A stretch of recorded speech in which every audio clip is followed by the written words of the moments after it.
Ladies and gentlemen, put your hands together for Lady Raven. Hurry, come on. Wait. I gotta tie my shoe. No dad jokes, this is serious. Come on. I'm sorry. Lady Raven! This seat slaps, Dad. Thank you. This is literally the best day of my life.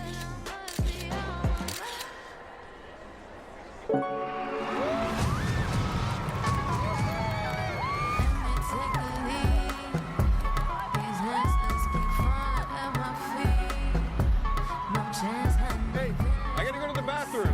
I can leave you here in the seat. I'm good, Dad.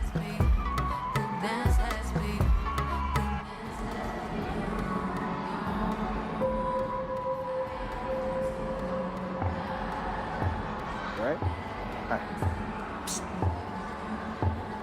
Cooper. Jamie. What's with all the police trucks outside? The cameras everywhere, Jamie. I'm not supposed to tell.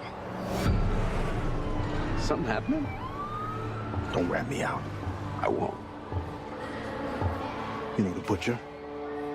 The freaking nut job that goes around just chopping people up? Well, the feds or whatever heard that he's gonna be here today, so they set up a trap for him. This whole concert, it's a trap. They're watching all the exits, checking everyone that leaves. There's no way to get out of here.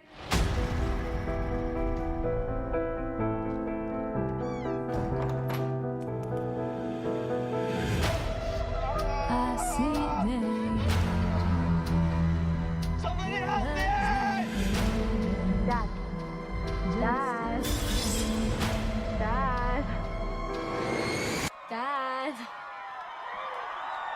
I'm sorry, Riley. What was that?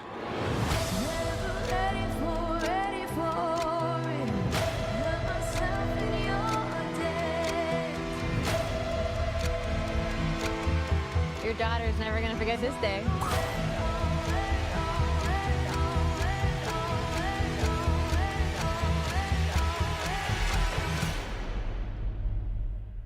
You're kind of dope, right?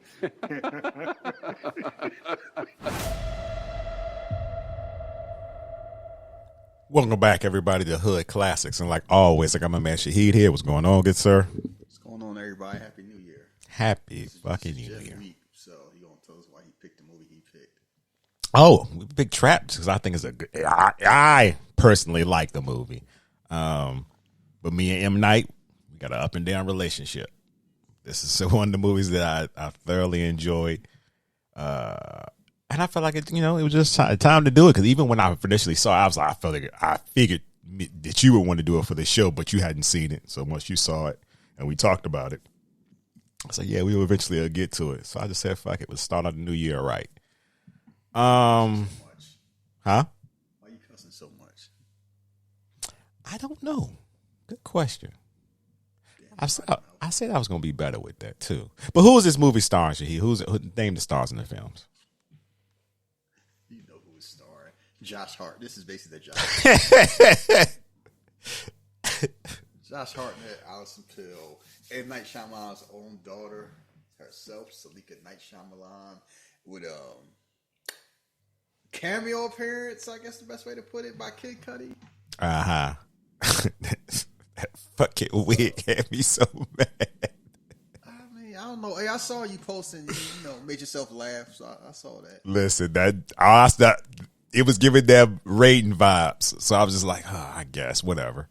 You sound, I've learned as a bald man, I don't comment on other people's hair. It's none of my business anymore. But to each their own. We're not talking about his hair. We're talking about a wig he had on. Same thing. Oh, jeez. we not starting 2020. Maybe you should put a wig on, see how it fits with some of your hats. I bet you change it too. No, I actually like being bald. Okay, then be happy being bald. Let Kid Cudi rock them locks. All right. So, yeah, go ahead. Yeah, I know people have up and down film about M. Night Shyamalan. Yeah. I do too. I have learned as I've gotten older the best way to enjoy his movies is just to treat them as fairy tales. I mean, that's a good way of looking at it. Because all of his movies, and it's not just him, have this otherworldly feel. Like it's it's the world we live in, but it's like slightly off. And if you accept that, his movies make more sense. Not all the time, most of the time. It's not just him. Quentin Tarantino's the same way. Like besides Jackie Brown, his movies are like Fantasyland stuff too. But since he's a better director, we don't really look at it that way. You know, you are right about that too, because I've been making him run through his films. That seems like the most grounded film. Because it is. It feels. You know why? It feels like it's in the real world, and something like that could happen, and it doesn't feel like that much out the ordinary. Right. Like you watch Kill Bill as a cartoon. She on the plane with a sword. Come on now. Yeah. I never really thought about that. Like the first time I watched it, I'm like, yeah. And I was thinking like maybe it's different Japan, and I'm like, no, it ain't no different because she flies. Like I doubt you could just have a damn sword next to you, like not checked in. You know, like you ever see the cops in that movie? Never. You watch Inglourious Basterds. Is anything realistic about that movie? No, it's kind of batshit insane. Yeah. But you just go with it because you just even like Django Unchained. Django getting murdered. He is never making it to Leonardo DiCaprio's plantation. Word would have got out fast about him and his dentist friend. But we just roll with it because it's fun. Yeah. And like Shyamalan movies, it's like it's Illmatic syndrome. Yeah, perfect. And unlike Nas, I don't think he's ever had a Stillmatic. He's like Nas, where Nas is in his whole King's Disease magic run. Yeah. Where it's like, he's good. And he's been consistently good. Like M. Night, for the most part, like his last 4 or 5 movies beside Glass have been fine to good. So it's not, put it this way, he's not, there's no Lady in the Waters in that list. Oh God. Okay. There's no villages in that list. Ugh. Like you can say what you want about Old, but Old is fine. Knock at the Cabin is good. Split is very good. Yeah. Yeah. So and this is kind of like if you accept the premise of the movie is good. If you don't, it won't. But that's like any other movie because the premise is batshit insane. Thank you. We're gonna have no. Imagine them telling the Beyonce that no, absolutely not. This is not happening. She'd do it though. Rihanna would do it. I don't know if Beyonce would. I think Taylor Swift would do it. That's why I think she would do it. Nah, because Taylor would worry about her fans too much. Because what happens if it don't work? Oh well, true. Yeah, it's the Swifties, and I don't blame her. No, we're gonna set up a concert just to get this one man, and it's kind of like, how notorious is this man? Yet they don't know what he looks like. Exactly. You got bits of information as far as the rabbit tattoo. I mean, I'm like, but I thought about that, but now I was like, the Zodiac Killer was infamous. He basically was playing in the cops' faces. Oh, you thought y'all arrested a black man? Y'all know it was white. Y'all knew who I was, and like they never caught him. And that was in the 70s. Can you imagine that going on now? I don't even know. Remember the DC sniper? Boy, had you scared to pump gas out here, boy. I had friends in DC though. I ain't going. I'm not going back home. Man, I was in college with them. They was in North Carolina. I was like, yeah, people was afraid to go outside. So, but I doubt it would get to the whole point where, because even if the FBI decided to do that, they would get crucified by the public. Y'all did what? Y'all put how many people at risk? Like that was y'all plan? Like when you break down how insane the plan is, in real world, that plan would never get signed off. Never. Because it's just too many things can go wrong, and there's way too much liability, and even if it makes sense on a piece of paper, a lot of stuff makes sense till you actually say it out loud, and you try to convince people.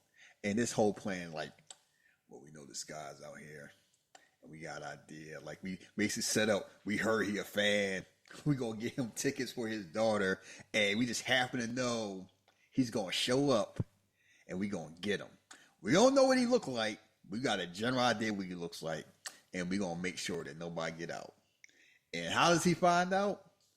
First he's kind of squirrely because it's wild. Like Josh Hartnett has reached the age where he can play this role, and it makes sense.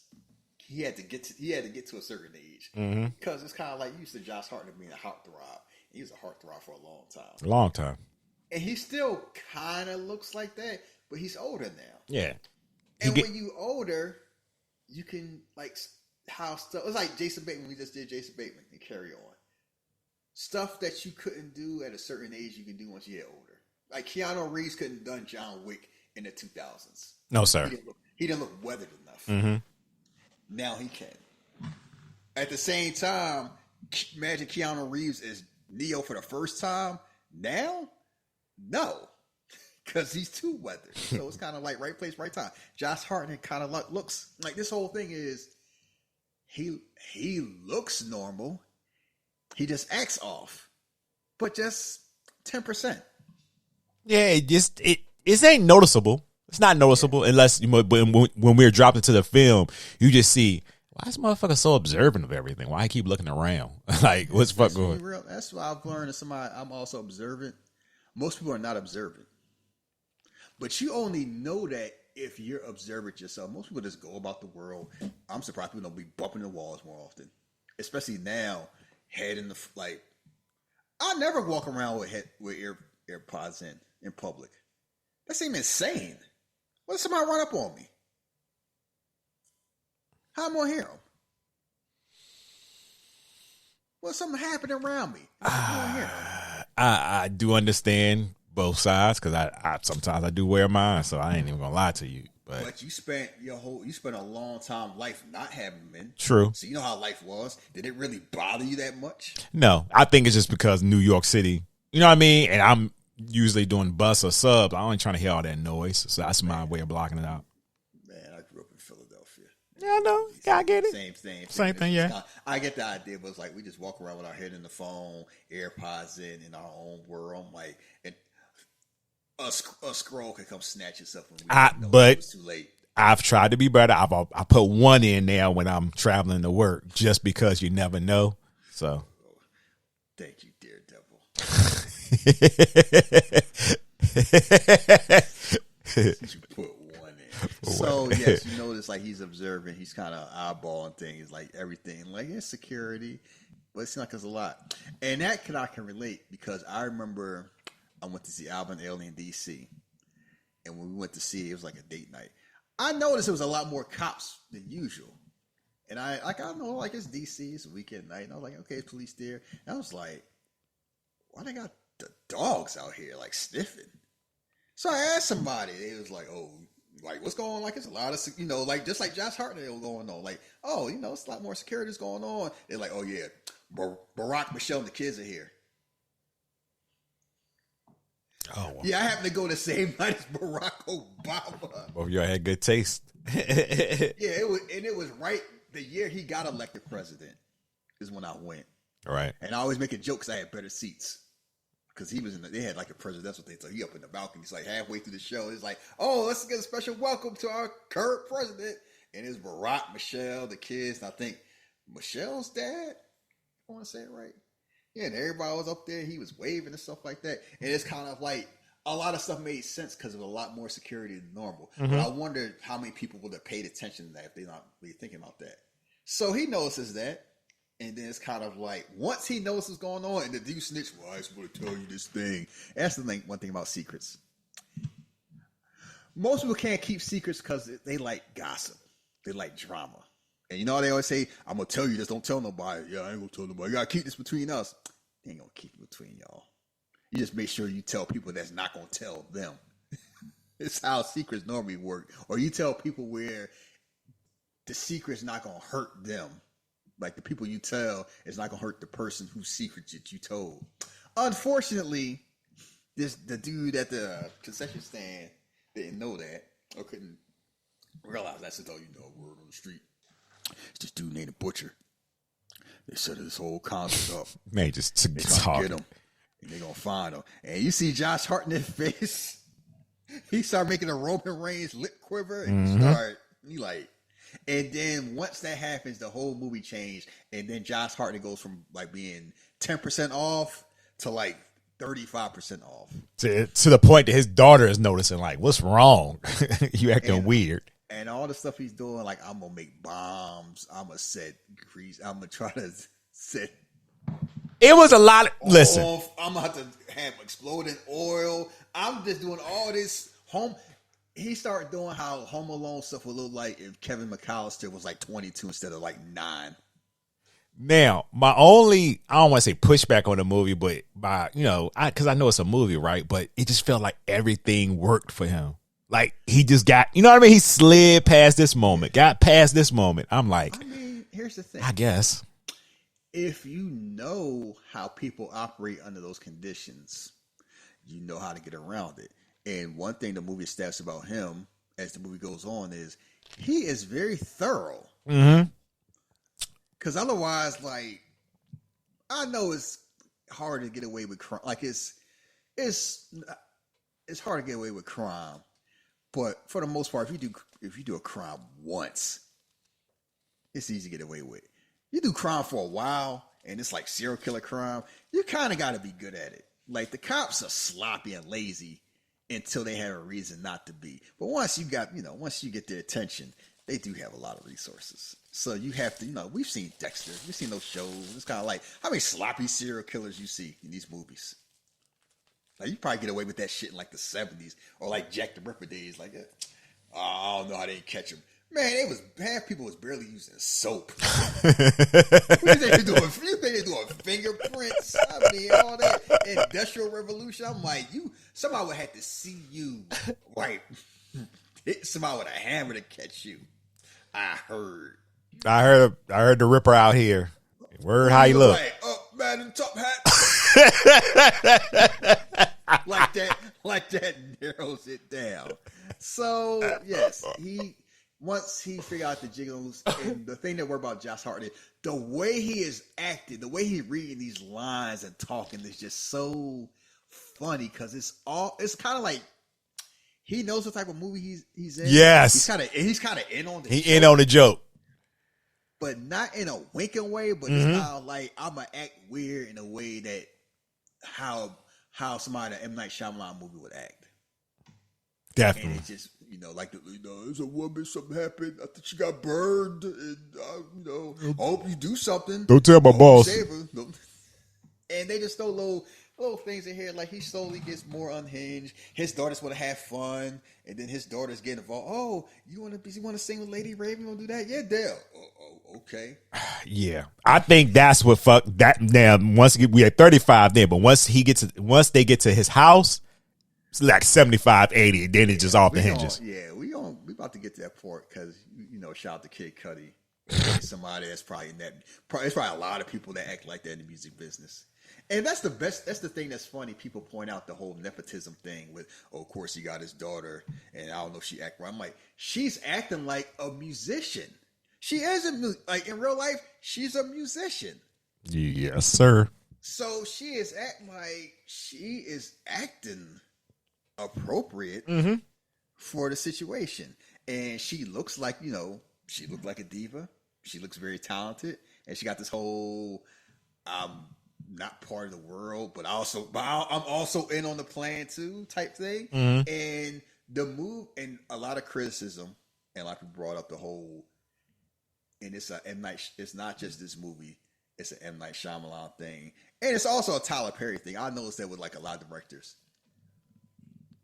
One of his biggest issues is the difference between the movies that people enjoy and the movies that people don't enjoy with him is basically how you feel about the third act. His third acts can be very hit or miss. They either work very well or they don't work at all. And this will kind of like split the difference because the premise is great until the premise changes because it's kind of like, okay, you do this whole concert, then what? How's it going? And then it's like, I know you in on this plan. So you want to save this boy? What you gonna do? Catch me, save him. Catch me, save him. Great concert, kind of playing in her face. And then she turned the tables on because, she could just let them go, let the cops deal with that. Take you to your house. Huh? What? Not plan, huh? That's not part of the plan. Yeah, because like he said in the car, two worlds ain't supposed to touch. It's supposed to stay separate. So. And then that's the first time you see him off kilter where he's not in control of his situation, surroundings, and he's on the defense. And she keep pushing at him too, knowing like she playing a dangerous game. Thank you. Like, because this man is a serial killer. Yeah, thank you. I'm like, why is she not playing his face? I understand what she's trying to do, but this man is fucking unhinged. What are we doing? You know what? I can't blame it. We just did Carry On. Taron Egerton was doing the exact same thing. He knew how Jason Bateman was moving, and he still did that. But at least, okay, for he wanted to be a cop. He ended up being a cop, so he had those traits where she was a singer, and I just felt she was trying to help. She was trying to help. She's not a singer. She's a pop star. Yeah, you're right. You're right. No, you're right. You're right. Yeah. And like we talk about, like pop stars have this idea, kind of like, I am a symbol and a role model to people that look up to me, and part of that is kind of like, you know, being selfless heroes. Because like you see how we treat pop stars. We treat them differently than we treat rappers, and we treat them differently than we treat like rock stars and R&B singers. They all get treated a certain way. Pop stars had this whole almost kind of like, you got to act like a superhero or anti-hero because you are representing not just a fan base, you're representing teenagers. So everything is magnified. Everything is a little extra. So of course she got this whole thing like keeping it on. Somebody that would agree to do a concert to trap a serial killer, would it stand out that much that she want to, you know, go above and beyond? Yeah. I mean, you're right. I don't know. For some reason, I just felt like she's playing a dangerous game and may get somebody killed, but she kept pushing. But the whole thing was she started that game when she agreed to do it in the first place. True. So you in it. Like, we playing this overtime.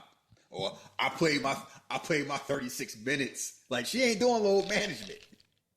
She hit overtime, keep ball up top, we keep hoping. And I'm gonna do it the best way I can. Oh, you like, you know, show me how you play the piano. And then also she kinda ended up saving the day because he out here playing in her face. Oh, you see this video? I hit this button. See how carbon monoxide work? You're going to get choked up. What you going to do? And then she's out here. She moved like Taylor Swift moved. I saw something on the wall. My followers. Find them. Yeah. At that. But guess what? That's probably the most realistic thing in the movie. True. Then that is true. I think that is the most realistic thing. Because if you got a fan base. They going to start snitching. A fan base. And you ask them to do something for you. It don't take much. You think we playing? Yeah, go type Nicki Minaj on Twitter. Oh, and say something bad. Say something bad about her. See how your day go. She gonna put the word out, and that's it. She may not even have to. Yeah, her fans might just do it for her. True. Like, it is wild where I don't even care about stuff like that. I never say anything about certain fan bases because, like, one, I don't care. Two, it is not worth it. And she is out of all the people on Twitter that have like kind of toxic fan bases, because it's like, you know, Beyonce has one too. I don't say nothing about the Beehive. I like Beyonce, but it's like, I could call a spade. Is like, yeah, you say the wrong thing about Beyonce, you go. That Beehive gonna be on your ass. Yeah, you say the wrong thing about Taylor Swift, you gonna hear it. But nobody got one like, yeah. So she sucked their fan base on it, and then she escaped somehow. He have a tunnel in the house. He escapes, kidnaps her, then she escapes, and then you're still trying to figure out how the movie going to end.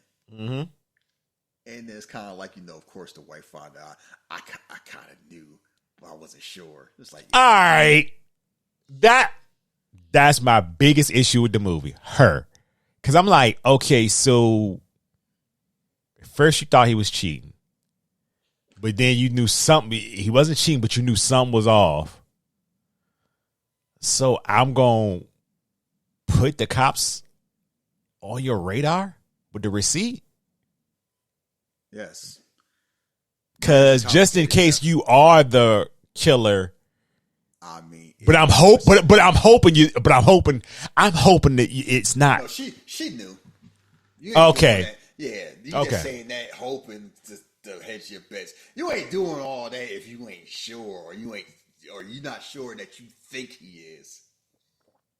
You do stuff like that when you assume that he is, and you're just trying to verify and prove it. There ain't no there's no half measure like that. You just say stuff like that to feel better about it. That's all that is. Yeah. She's a woman, act like a woman, and she a wife, act like a wife. The one thing about marriage, it's complicated.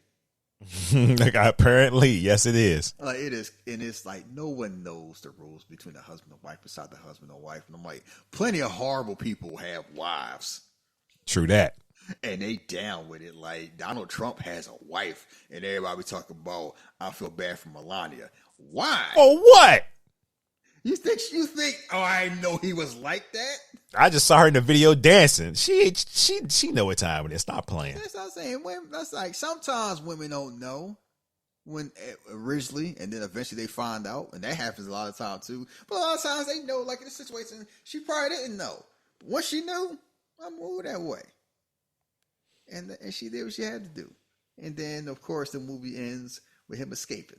Because they let a white man bend down, not knowing where he was. Oh, he's just picking up a bike. He's white. Everything is okay. Let him been black. They would have put bullets in his ass.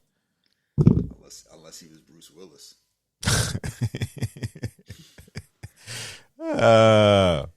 So it's...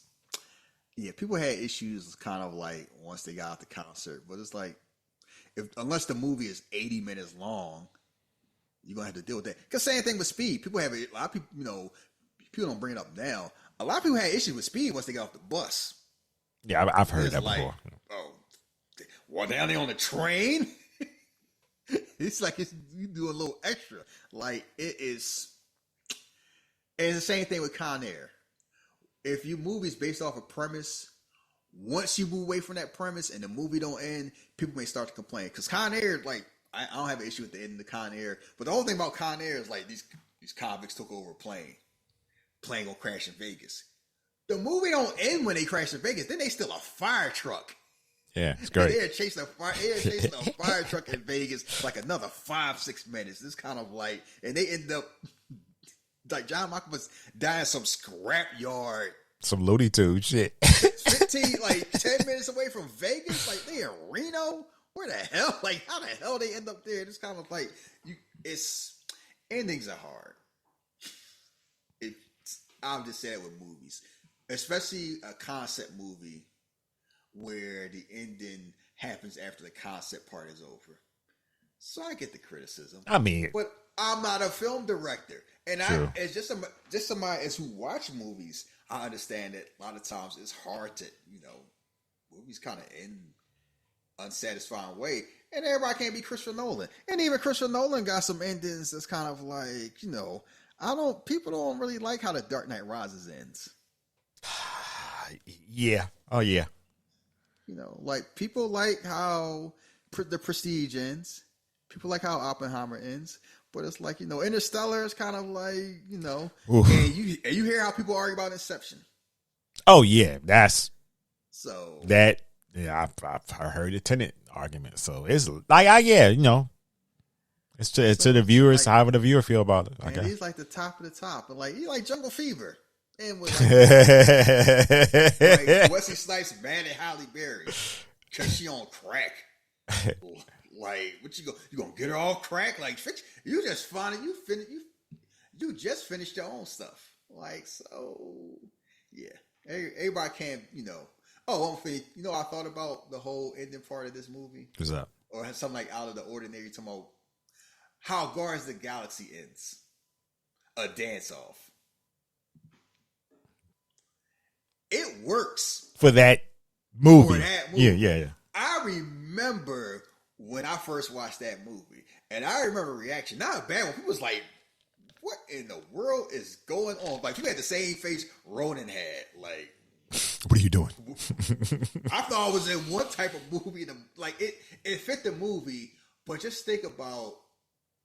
Up until then, a lot of people argue like, Marvel is going. They're gonna have a laser beam in the sky. They're gonna have some wild fight. Blah blah blah. It's gonna be a whole bunch of CGI, and then it's a dance. And it's like I'm gonna distract you with dancing, till Drax shows up. And it's kind of like if you're audacious like that, it's either gonna work great or it's not gonna work at all. So Trap, I'm fine with the ending. Me too. I could see why people complain about it, but I'm like, unless you ended it with the movie with him getting arrested or escaping at the concert, I don't see how you don't extend the movie, because the movie not a long movie, but unless y'all want it to be like an 80-minute movie, like what you want to do? You gonna keep on doing stuff. It's gonna be the profiler that's getting him. Like, he's gonna probably have some distractions. He's gonna probably do this to that to get him, but we gonna get him. They talk about him like he Ethan Hunt. That lady was chasing him down like he was Michael Myers. He's gonna do this when he's cornered. He's probably gonna, he gonna probably know. He knows our techniques. He knows our protocol. He know everything. God damn. Ooh, shit. Yeah, he shouldn't have got caught. Man. He must have been. All I gotta say is, if they put that much resources in, he must have had He must have had white victims, as we saw with one of them. Yeah. If he's one of the black people, they were like, "Oh, we'll get them when we get them." Yeah. So, because people only, and I'm glad, it's funny we got to the point in these movies. People only care when white people get kidnapped. Well, you ain't lying about that. Because unless Halle Berry involved, somehow black get kidnapped. She probably ran away. She'll be all right. She grown, right? No, she's only fucking 6 years old. Oh, well, black people, we bulletproof anyway. She probably probably ran away. Probably maybe she chasing that daddy that was never at home. Yeah. Yeah. The butcher. Yeah. Oh, and one thing before we start, and I, like being an M. Night Shyamalan fan, I just laugh at how all this stuff just be like, they must go through mayors of Philadelphia like every year. This shit just keep happening. Like, you can imagine, like, if all this stuff happened in the same universe, like Unbreakable and Split and this, like, what the hell is going on in Philly? Let's do something real quick. I think we could do this real quick before we start the movie. Let's. Have you ever seen his movie Praying with Anger? No. Wide Awake. I never heard of that. Wide Awake. I don't think I watched that either. But here we go. 1999. 6 Cents. Thumbs up, thumbs down. That's a thumbs up all the way, right? I never seen it, but I'll say thumbs up. Okay, but you know the ending in the. Yeah, okay, I'll pull up his filmography now. Yes. Unbreakable. That's a thumbs up for me. Now it is. I remember. Yes. When it first came yes. out. When it first came out, people appreciate it more now. Yeah. When it first came, I was like, "What the fuck is this?" And I was just like, ugh. I remember watching it on a rainy day. I was just like, ugh, I ain't watching this shit again. And then something told me, let me see this again when I got older. I was like, I kind of like this movie. So when it first came out, I'll say it was a thumbs down. Signs. From what I heard, people liked it. It was okay. I didn't dislike it. I mean, it made a lot of money. Okay, here we go. The Village. Yes. Let me tell you something. The Village is the first M. Night Shyamalan movie I saw in the movie theater. Fuck that movie. I don't hate the movie. I just get why people hate it. I don't. I don't think you understand. Is it that surprising? All right, me thinking that, me older now, no, that wasn't surprising. But I don't think I'm letting it go of that anger I had in the movie theater. I was like, she was like near a 7-Eleven, a Burger King. What the fuck? What? There are people in this country that never leave their neighborhood, never leave their block. True. Ever. If you live in, people from big cities cannot fathom that. There are so many small towns and enclaves in this country that people grow up, live, and die in. And it's like, if they don't join the military, all they know is what they see on their block and what Fox News tells them. And if you don't got Fox News, then all you know is what you see on the block and what your parents told you. So, yeah, I'm homeschooled. I never leave. How would I know? I don't got a phone. I don't got a TV. Mm-hmm.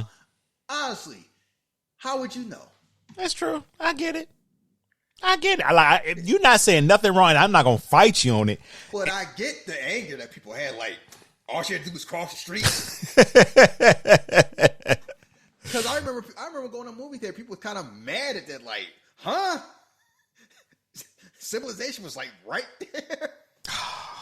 But I will say this, and this is me giving the movie credit. I do like the way it was set up, because you thinking, oh, they in what 1890 or whatever. Quaker land. Yeah, like you out there with the Quakers and shit. But they did a good job. They had me fooled. I was like, damn. And also, you see somebody with a Brian dog. All right, so that's where I started getting like, I don't know. And then Lady in the Water. No. Like, you gotta understand, from 2004 to like 2000 to when the visit came out, and people turned out like, because he did The Village, Lady in the Water, The Happening, The Last Airbender, and After Earth. Those movies are either ignored, disliked, or hated. Like, people hated The Last Airbender, rightfully so. I saw After Earth. I'm like, this is the first movie I saw with a Will Smith movie. Will Smith is boring. I hated that movie. Yes, I know sir. they were trying to do this whole, mind over matter and bootstrap your way through trauma and fear, but it just had too much. And people were like, Will Smith been hanging around Tom Cruise too much. It definitely got a lot of that Scientology shit involved in that film. So people kind of like, Will Smith was catching slander because of that movie for a long ass time. People turned on him and his family. The half of that was like Mark Wahlberg is a scientist. The wind in the air will fuck you up out here. Yeah. So it wasn't until The Visit where it's kind of like, I remember going to see The Visit, and it was like that twist came out of like slightly nowhere. I was like, I like The Visit. And that's a creepy movie. Split is when people got back on. Yeah, I was back on board. I was back on board. The Visit was like, people like The Visit. People like, I don't know, he might be trying to fool me. Yeah, everybody was on board with Split, and then you ruined it with Glass. All that you built, all that goodwill. You built it up with Unbreakable. You built it up more with Split, and you like, oh man, this is gonna pay off. Because it's wild where you watching Split and you just enjoying the movie, and then it's basically the end, and you see Bruce Willis show up, and it's like, oh shit, we got a cinematic universe. I'm like, oh, I can't out of nowhere. Man, I was so excited for Glass. Everybody was, and I was like, I can't wait. And then I saw the ending. I'm like, what the fuck is this? Yes, a lot of people felt that way because it's kind of like, because by that time, people appreciated and enjoyed Unbreakable for what it was. And then you combine in that and Split, and you bring in Samuel L. Jackson back, and it's like you continue in the story, and they never did like M. Night Shyamalan movie, and then it's like you just ruin it. And that was the day I learned that M. Night is just hit or miss. You gonna like it, and I didn't have that anger that I had with The Village, but it's just like he just hit and miss. This is all to it. Did you like Knock at? Did you like Old? No. I already said you already told me how you feel about Old. Did you like Knock at the Cabin? I liked it. I liked it. People had issues with the ending because, of course, I think Batista was awesome in that movie. Me too. He drives that movie. I'm like, yo, he is really good in this fucking film. Yeah. So, and then it's like Trap, and it's wild where Josh Hartnett was kind of already on a run, but this movie certainly definitely helped. And now it's like, wow, like we talked about, we about to start.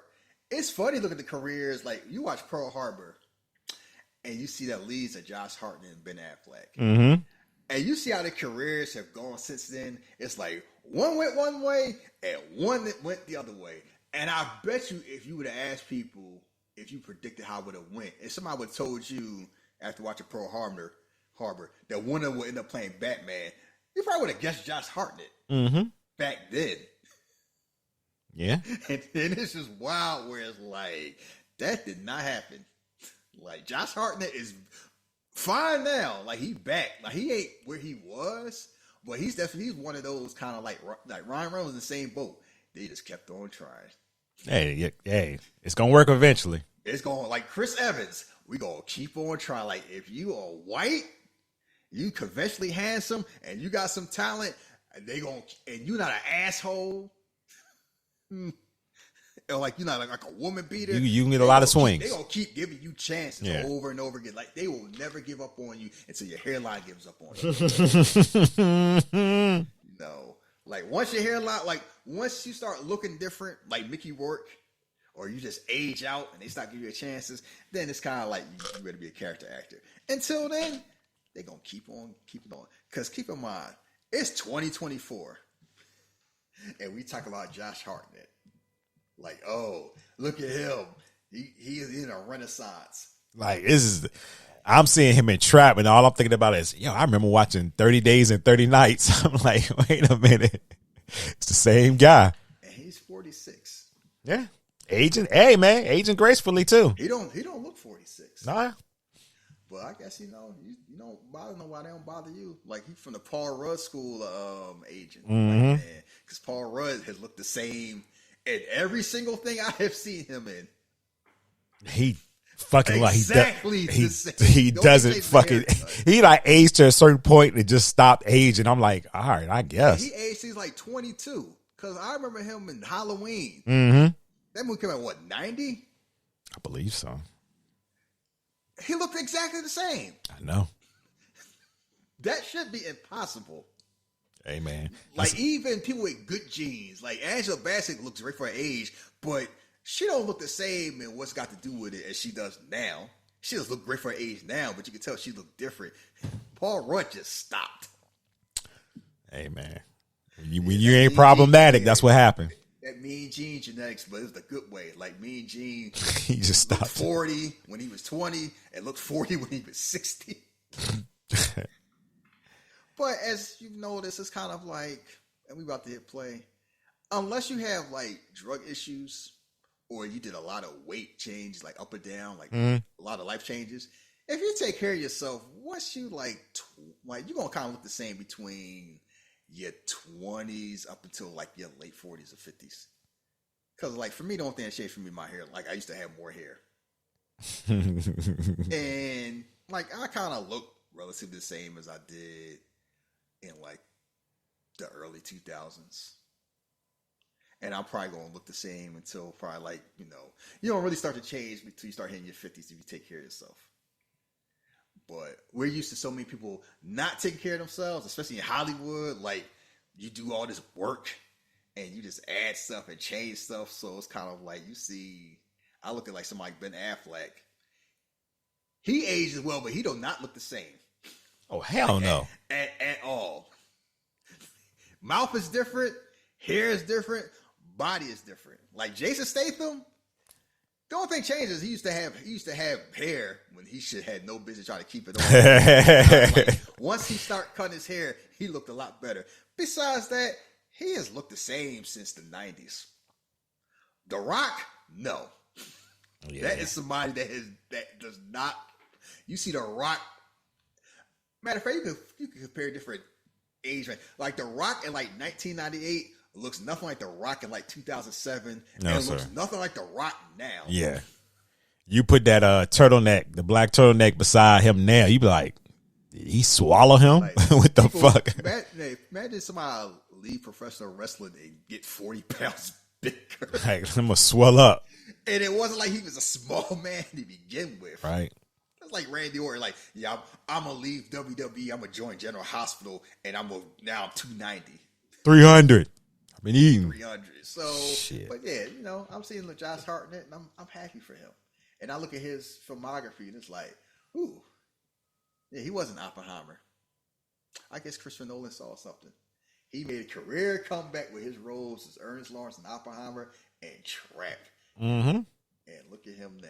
He's like, oh, I'm back. Back, baby. I'm back. Yeah, is M. Night Shyamalan, is he back? He never left. It's just the fact that you either like him, you either like the film or you don't. That's what it's really no in between with him. I will say people are more. It's two type of fans with him. It's three type. It's people that never left. Mm-hmm. It's people who enjoy the stuff left and they came back once they heard between the visit and Split. They give them a chance now, and they accept like sometimes it works, sometimes it doesn't. And then there's people that's like they saw The Village or Lady in the Water. I'm out. They ain't never come back. Yeah, y'all tell me the shit about. I don't trust that motherfucker. Well, I've got numerous friends that would not go see his movies at all anymore. You ain't fooling me again. Yeah, that's what they like. He got me once. You're not doing it again. And you know what? I can't even blame people like that because, like, you could easily say, "Why don't you keep an open mind?" But it's like, you know, it's the same way with like X-Men. Oh, X-Men did the exact same thing with Glass because you got First Class and Days of Future Past, and it's like, oh, we back, and we got the game back, we got the plan back. And then you drop Apocalypse and Dark Phoenix. Oh my God! Basically, like you murder the franchise. Yeah, to the point where so yeah. I tried to watch Apocalypse like my first couple of days on my vacation. I was like, no, I'm turning this shit off. You know the funny thing is, I acknowledge that Apocalypse is a bad movie. I actually like it because it's not boring. It's all like it's audacious. Like one thing I say about it. It ain't boring. It's definitely not good. At least they try. Dark Phoenix is horrible. Oof. No, yeah. That is straight. That's the first X-Men movie I saw where I just hate. Like I went to the movies to see that, and I remember going there. Nobody seemed happy. Nobody that went there. Everybody was kind of like, "Oh, this is it, huh?" I guess. Like it was just. I guess this is it, huh? And even people was like, ask my wife, and she like if it's fun, she'll like it. She don't care about the lore stuff. She's like, I don't know. I can tell this movie trash because she like Joker. That's a woman thing. So, but yeah, I like that. You know what? I'll be interested to see once she see the sequel. For the simple fact, my wife liked the first Joker too, but this one. The faces she was making throughout that film just had me die laughing.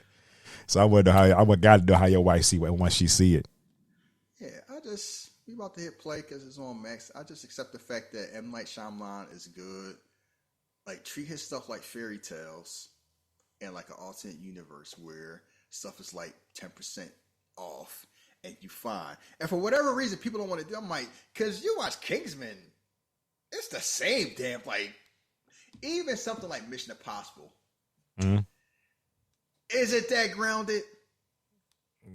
Tom Cruise doing all the stunts. I'm like, let's be honest. If this was Ethan Hunt would have been arrested or had dead. CTE and PTSD by the time Mission Impossible 3 is over, dead or a traitor. Like Henry Cavill said in Fallout. You know how many times the government turned on my Of course he turned trade. I would have did that shit too. But we just roll with it. Like the stuff that just happened is insane. That man, they thought he blew up Moscow. He's still running around. That man do a lot of damn running.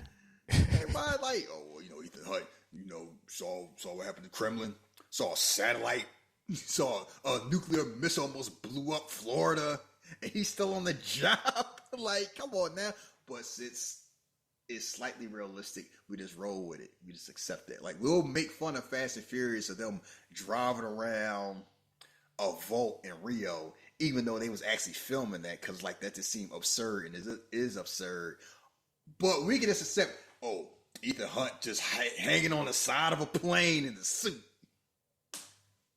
Can you imagine that happening in real life? I really couldn't. You was doing what? Yeah, you behind a desk.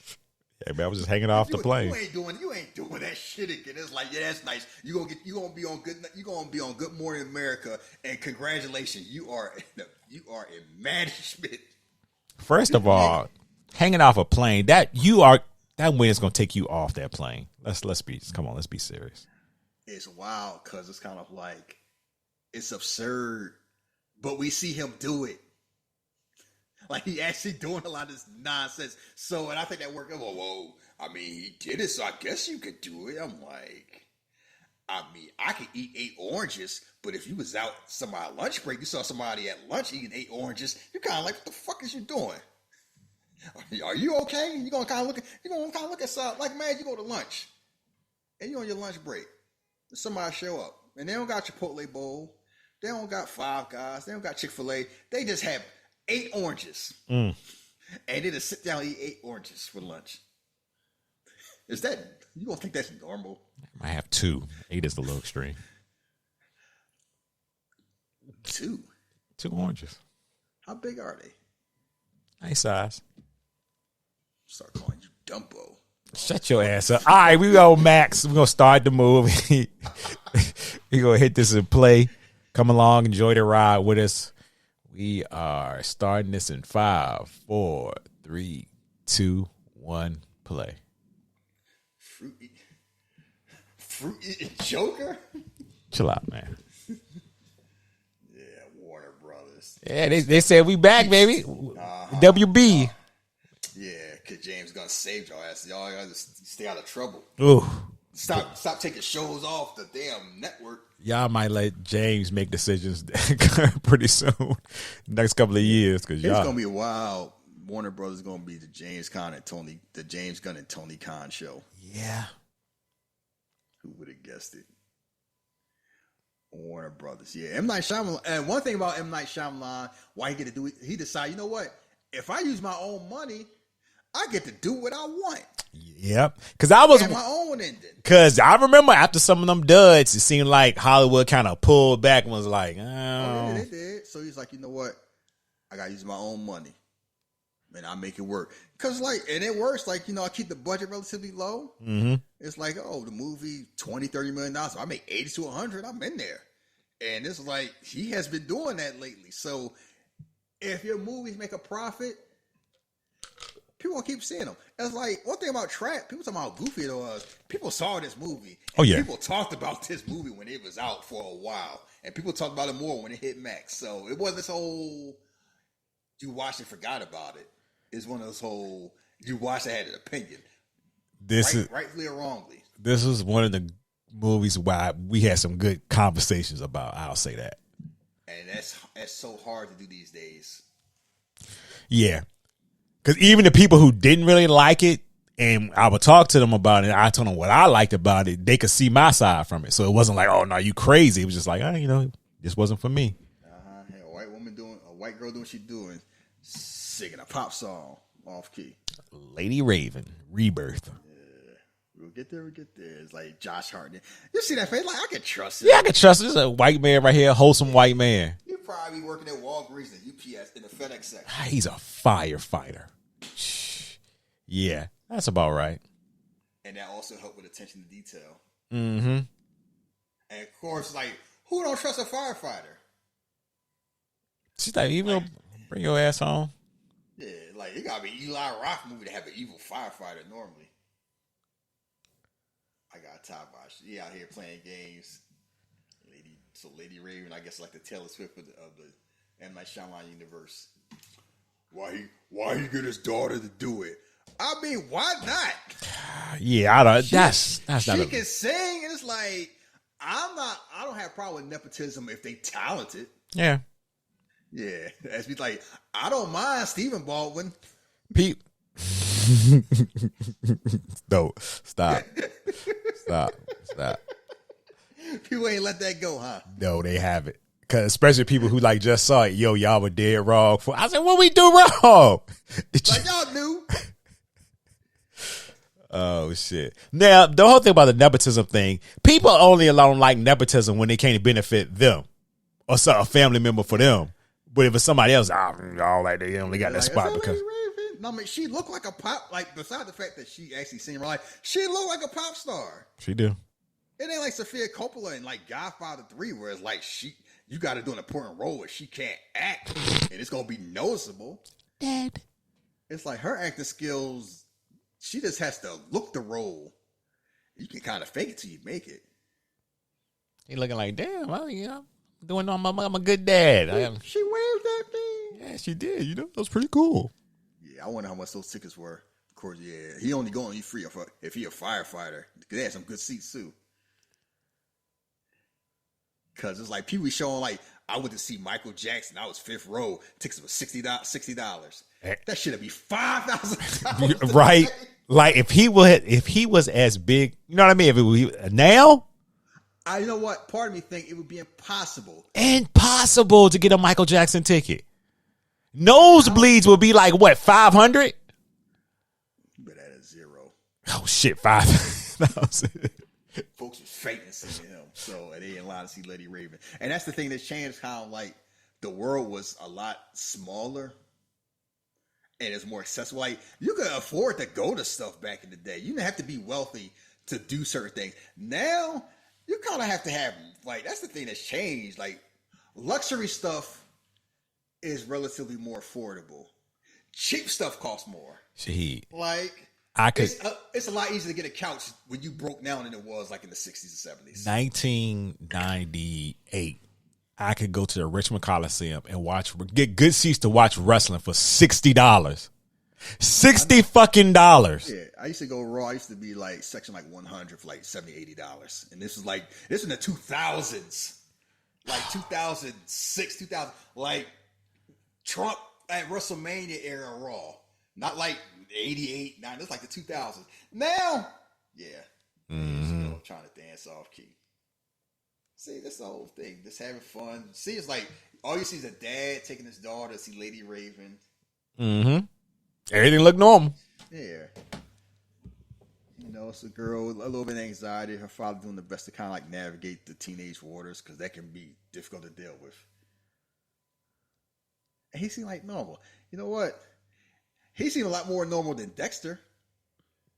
Dexter always seemed creepy and off. I mean, part of it is like who's playing, like, damn Ginger. Let me stop. Like, Josh Hartnett looks quote unquote normal in a way that Dexter does not. See how he's looking around. He like, why the fuck are these cops out here, man? You know, yeah, that's the first time you know this, and he kind of looking. And you know what's wild?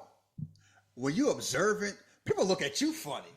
Cause I'm observant, like, all we know is you'll be having your back to a door. You ought to be turning your head side to side. Why are you doing that? Like something about to jump off. I'm like, what'd you say? You ain't catching me laughing. Lacking like, you. Yeah. And with like, y'all be walking around like shit all sweet all the time. I do not do that. The only thing I'm observing about is when I go places, I just look for where the exits or where I need to go or something pop off. You know how to escape. I look at everything. I do that even more often with social media.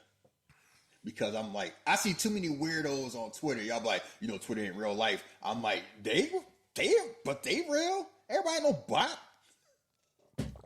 You never know. Somebody might wild out. You never know. Yeah, that's true. So,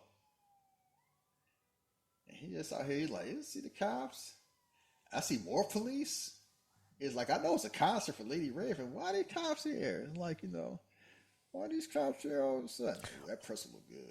Them shits like they bang too. I know they're probably like $8, $10. 18. Shit! You better be real. $8. When the last time? Shit. I'm paying $18. Hey, you know what? I just went to WrestleMania last year. You dead ass right. I bought a fucking Little Caesar pizza. Man, that shit was insane. Never mind. Fuck all that. I know why Cody Rhodes could afford his bus. They make me not even want to eat. Yeah, I remember we going somewhere, a $7 bottle of water, the $15 hot dog. I'm like, man, y'all could go fuck y'all. Excuse my language, but fuck no. I'm not doing it. I'll be hungry. I'm not doing it. Personal pan, little Caesar pizza and water. I'm paying almost $30 for that shit. No cash. And they lit because the concert about to start. Lady Raven. Oh my God. They be fainting. See, that's the whole thing. It's not just pop star. I mean, you're a girl. It's like, yeah. That's why this last we talk about they're trying to compare with Michael Jackson. Ain't nobody gonna be Michael Jackson. Yeah, like let's just knock it off with that. Like, he had an album that sold over 100 million copies. Who doing that? Who people had spent money, not 100 million in streams. 100, I think it was like Thriller. 112 million. And you know how insane that number is? That's some people whole catalog ain't even reached that yet. Eminem is probably the best selling rapper of all time. His total amount might be like 100-something million. That's what I'm saying. That off one album. That's what I'm saying. So when y'all be throwing, you know, Chris and all them other people in, I'm like, I don't know. Chris Brown like Michael Jackson. Yeah, if you a GoBot. Even Chris himself was saying, no, Mike is the GOAT. Yeah, that's flattering and all, but that's no offense to Chris Brown. yeah, Like, Chris Brown dope. A long time too. Yeah. So yeah, Lady Raven look like a pop star. She's singing, and Josh Hartnett is that's because it's weird where it's like you only go into a concert like that if you're taking your kids. Mm-hmm. Can you imagine in your 40s, like if you're a single man? Can you imagine being like 43 No. and you see Taylor Swift by yourself? I don't even listen to Taylor Swift, so no. I listened to one of her songs, the "Shake It Off" song. I'm like, it's catchy, but it's not my demographic. Because like I remember, like now it's not a big deal. I remember I saw a Shark's Tale, the Will Smith animated shark movie, by myself. The way he was looking at me, like I was about like they were like about to call an Amber Alert. Man, you look like a goon. What you here for? You like a goon. Yeah, man, I'll be looking at you too. Get out of here, man. Like, yeah, you can go now. You can go see an anime movie by yourself. Nobody give a damn. I go see Moana too. Nobody care. 2000s, nah. This man gotta get his fix in. He like, I gotta see what he doing in there. And it's at first like he looking at the couch like, oh, he just probably nervous, but it's like he seemed normal. And then you see that face he making. He don't look normal now. He like, ooh. That's the face Giants fan tomorrow. Shador Sanders. Man, they dumb. I think the fuck not. They dumb. That man locks it. Nah, man, y'all can run it with me. You gonna need him. Help. And now you know like something up. At least they don't waste time. Oh yeah, because I thought at first it was gonna be like, I don't know what type of twist I thought, but I felt like Josh Hartnett won't go be the butcher or something. Yeah. Seeing the trailer. You found like 11 minutes in, and they sent the feds. See, this is how Beanie Siegel knew when he was filming in the air. I laughed how that clip became a thing. Man, you can feel it, man. He ain't want to get caught lacking. Because remember that song came out, I'm like, that song wasn't that popular when it first came out. I know. I remember I loved it. I remember a lot of people like, oh, I ain't messing with this, man. Beanie sound depressed. They say you can feel it there. And now it's just wow. I was like, I always loved that song. No, y'all didn't. Oh, bitch, get out my face. You hear it, Raleigh? Yeah. I hear what y'all hear. It's like, that's how parents act. Mm-hmm. Wait till she see him the second time. Listen here.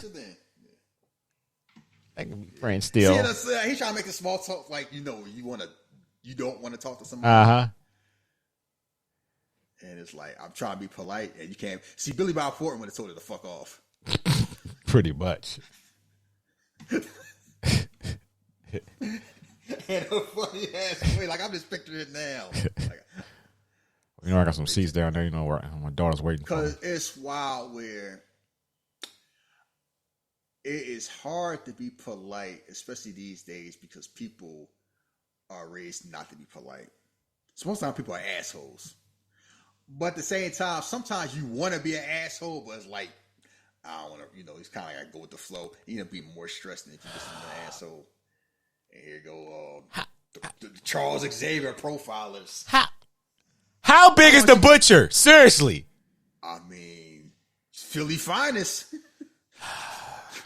He kidnapping white people. That's how big he is. They said the FBI, they got a pop star in there. Hey, you imagine they asked like Sabrina Carpenter to do that shit?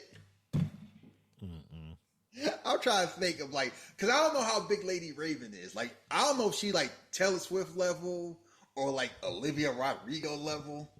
And people look at me, how you know about them? People like, yeah. I'm thinking she's supposed to be Taylor Swift. One of the Swifties, kind of in that era. I think. I'm not sure. I mean, they don't really say. I release you. See, you laughing like this will make a girl day. It might have been some girl who's going to commit suicide. No. I ain't knocking that. Yeah, because it's funny. I know how some people, I still like Drake because I was in my 20s. I broke up and I was about to take some pills. And Drake was like, I've been there and that saved me. I know a lot of people, Drake and Kanye kind of say they lie, so they still fans even they shouldn't be. So, but they'll make fun of Katy Perry doing that. I got a lot of people. That's how a lot of people are with Cudi. I'm like, I ain't mad at that. Okay. Yeah, lift your phone. Yeah. See, wrestling fans, they laugh at this. Bray Wyatt come out, they all doing this. Right? It's wild here. Vanessa Hudgens like, yeah, I miss Bray. He used to touch the darkness I used to have with me. I rock with that. He's like, oh, you a real hooper, huh? Uh-huh. See, that's what I love about wrestling fans now. To be a wrestling fan and lean into it, you don't feel ashamed. Release by Lady Raven playing. Oh, she playing it, but she know how to play the piano too. All right, Alicia Keys. So she talented. And it's wild. Josh Hartnett sitting here like, oh, how cute. Mm-hmm. I got work to do. How long is this concert gonna take? All these motherfucking cops in here, man. It's wild when you go to a concert that's not your thing, and you there with people who are their thing. Like I remember I went to a rave, like a EDM concert with a friend. It was like New Year's Eve, and they all out partying, and I'm sitting there like Blade was, like not that was bad. Like this is not my like. I don't know what to do. Oh man, you supposed to get there and rock out, man. What's wrong with you? No, because somebody might drop. I had to be there. Let's get not dropped off, or people drop a pill and somebody drink something like that. I was out there playing, but like I was really out there like playing. Go with a gun. Yeah, see, out here looking like, oh, this is nice. I'm ready for it too. All these cops here. Because you almost thinking like, damn, is this movie gonna be in this arena for the whole of a movie? I mean, yeah, like Sudden Death with Van Damme. Yeah. The one with Batista was a soccer. You ever see that Batista one?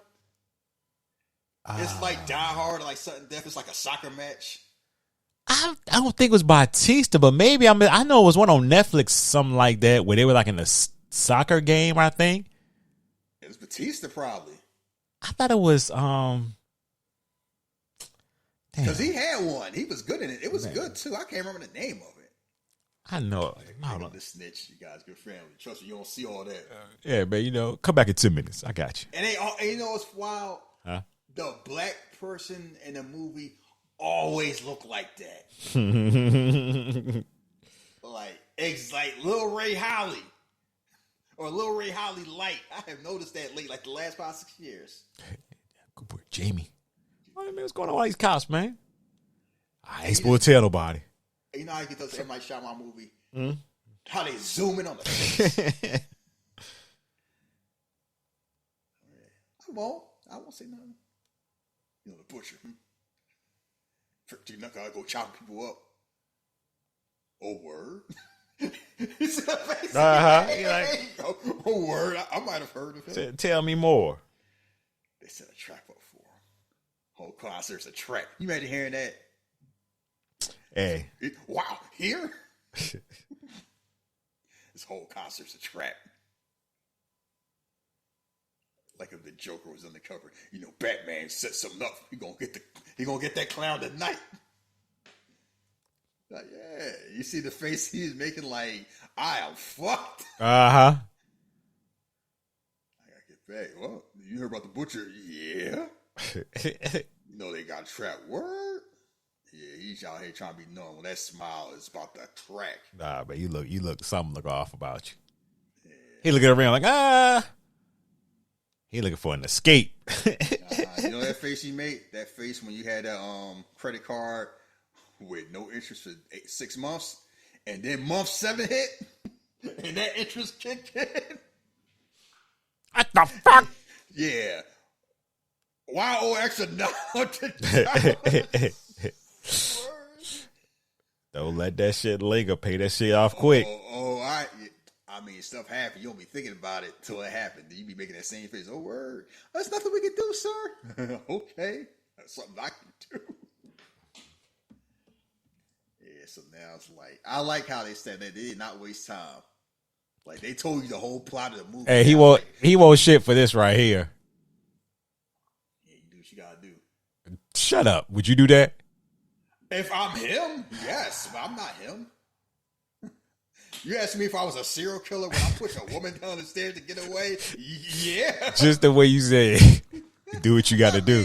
People lie to me all the time to get nail money. Oh God. And they ain't serial killers. So, yeah, I'm not surprised by what. Let me tell you something. We've had these conversations long enough. I have reached the age and point. I ain't surprised by what nobody do. Because they going to find a reason to justify why I do. Because I had to, because I wanted to. Who gives a damn? Because they did it. He did it to escape. Damn, you acting like a weirdo. Oh, let's go back to the seats. Also, it's kind of like, how the daughter going to turn out when she found out how her daddy Yes, and that's why I was like, oh, I wonder if they're going to do a sequel. Her hooking with Anya Taylor-Joy from Split. Either that or the son go crazy. You know, it's wild. I was watching this movie called Morgan. It was on HBO last night. Mm-hmm. Anya Taylor-Joy been around for a long ass time. She was in that like a kid. It's like, yeah, these people talking about they popped out of nowhere like Glenn Powell. Like, no, they've been doing this for a while. You just ain't noticed them. Mm-hmm. In your face the whole time. I didn't know that's such and such. Oh my god! Oh my god! Oh, she be throwing that shit on too. Yeah. Parker. I think Parker's supposed to be Drake. Yeah, maybe that was just too low hanging fruit, but I still feel like it's supposed to be Drake. I mean, it would make sense in this universe. Oh my god! And she just happened to be right seats where he just right there. He like, ooh, that's a good escape. Popping on like the Undertaker, like, oh, that's a way to escape, huh? It's just wow. You think about, you brought up Drake, and it's just amazing what Drake was and what he is now. The tale of two Drakes. He turned into an incel hero. The tale of two Drakes. Let's just say. I'm like, that's just wow. There's one way he came out and was, and then there's another way. And I'll just say, look, when he got How success. can it matter? Like, LL Cool J was like, fuck them hoes. The more successful he got, the more I guess his true color started to shine. No, I think Rihanna broke his heart. He never got over that. Any girl he did would break his heart, and he puts it on wax so you can let you know about it. But it's different between how you break your heart and you mad at that girl, or you break your heart and you mad at every girl. Like Adele don't seem to hate men. She be hating that man that broke her heart, but she still believe in love. Oh, I wonder how they got out. You park out. She be going there to figure it out. What, Dad? Stop acting like a weirdo. Looks really cool. Really like the logistics. See, I can see. You imagine logistics and get that ramp up that time. Like she looking at him like, what is wrong with you? I mean, it's the whole thing. Your hobbies, and it's hard. The hardest thing to do is to have hobbies and not have somebody kill your hobbies. Because they be like, oh, I can't have hobbies, then fuck you then. I think it's cool. Yeah. He out here getting mad. Forget your stupid. I think it's cool with the costume and stuff like that. He might actually do think it's cool. Yeah, true. He do. But the daughter gonna look at him like you're a weirdo. Yeah, I'm a nurse. I know how it is when I be doing some nurse stuff. Be like, oh, ain't that cute? Yeah. You out here, you know about that. That's so like, and you can tell they trying to like, they want to support you, but it's kind of patronizing. I remember the first time that I before my wife was dating, I was like, look, I'm gonna need to tell you something. I'm a big wrestling fan. I said, nah, I'm a big wrestling fan. It's like I had to show her to a point of the tapes and all that stuff. And oh, we've all had that conversation. Yeah, I just had to tell her. I like comics. I like a lot of nerd shit. I just wanted to let you know now, so ain't no secret. I told her, I'm like, we can have a conversation go out whenever time. It's 2 times, but I don't want to be bothered. Football season. Oh yeah, and we're wrestling on. Yeah. Other than that, you give me whatever you want. Yeah. So I've had that conversation. The wrestling. Yeah, the wrestling and football when she took with stride. So that's when I knew she liked me. I was like, oh, she liked me. He's like, oh, you strong. You got that package. He's like, he did lift that with no problem. Was he gonna kill him?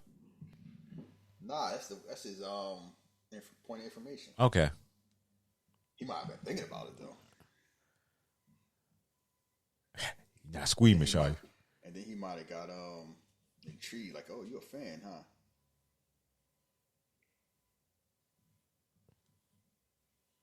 Oh shit. He's like, man, I don't need to see my work. I know what I do. Boys, they covered up. Why he got the phone all up in his face like? Because he's short. I mean, also it's kind of like you notice where some people are socially awkward, like they don't know how to act. Like it's innocent when they act around people. They don't have like social morals. He probably like that. Like he ain't malicious about it. He just kind of like he been outside, but he ain't touching enough grass. Not to touch enough grass. Not enough grass. All right. He out here snitching. What's the code? I mean, if you can't say, I don't want to get you in trouble. I mean, find him on me, man. I mean, your cool. fire department, you on our side. Yeah, you got to. Yeah, that helped. Like, oh, you work in the fire department? I can tell you. Hamilton. Because guess what? Who don't trust the fire department? I ain't never heard somebody say "fuck the fire department" like they say the police. That man's like, you giving me a box cutter? No, this he thinking like this just be too easy right now. Nah, let me stop. It's something like Josh Hartnett face where he just got this bemused look. Oh man, pay it forward, man. I remember the first time somebody did that shit to me. I didn't know what the fuck they were doing. Passive pay for. Yeah, they had. I think I was at McDonald's, and they were like, "Oh, the dude just paid for your meal." I'm like, "Huh?" Yeah, I'm like, all right, Sean Connery, just pay it forward, do it in the future. I'm like, oh, first time somebody did, I'm like, oh, they must be about to die. I thought they had cancer. They trying to like buy their way to heaven. You stupid. I don't know what made me think that way. I might have been in a bad mental state. Like, oh, trying to bribe your way. You said buy your way out of hell. If I buy a couple of meals, I'll be all right. Like, I don't think this right here. No, somebody fire department. Like, no, what are you doing here? Somebody stopping him. Who are you? I mean, I know he white and stuff, but still. I think he got comfortable because once he started moving, he once he get the coffee, he like, oh, I'm good. See, part of me is like, it's no way they're gonna see this man, this meeting, and think it's just cool to talk. But at the same time, I'm not a white man, so I think we kind of underestimate how if you a white man that presents yourself normally and you act like you're supposed to be there, you probably get away with a lot of stuff. Because people don't give you the benefit of doubt. No, you might be right on that one. Like me, especially the field I work in, most people don't think I'm a pharmacist when they see me. Who is this damn goon? They think I'm a tech. Oh, okay. Gotcha. Yeah. Then I used to seeing black men that's American that's a pharmacist. So they think I'm a technician. Even when they, and I tell them, oh, I didn't know that. I'm like, I know you didn't know. Your stereotypes trap you. I don't get mad. I know why they do that. I just take advantage of it. Yeah, I'll be like Josh Hardy to figure out what's going on. Like, oh, he got pictures? Yeah, that was my finest day right there. He's like, I put up numbers that day. Man, where the sugar at, man?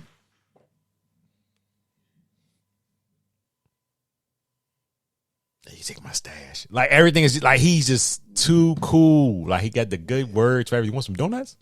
Scammer. Oh no, a serial killer scammer? Shit. I mean, part of it is you gotta think quick on your feet. That face he just making there, like fuck all this. Give me this damn walkie.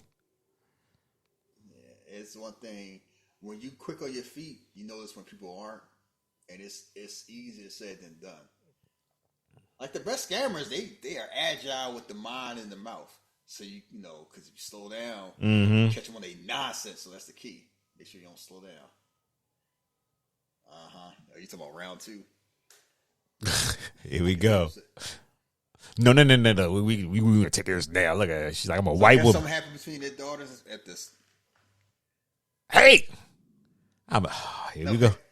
Karen. See how the dude turned around, looked at her. Look at her. I have a dark side. I'm not someone to be provoked. I'm like, bitch, what is wrong with you? You see the cops looking? I'm like, oh boy, we're gonna step into this shit. Yeah. Don't patronize me. That's fun. She thinks she out there with her Michelle Pfeiffer leather jacket that she up. A dangerous Minds jacket. That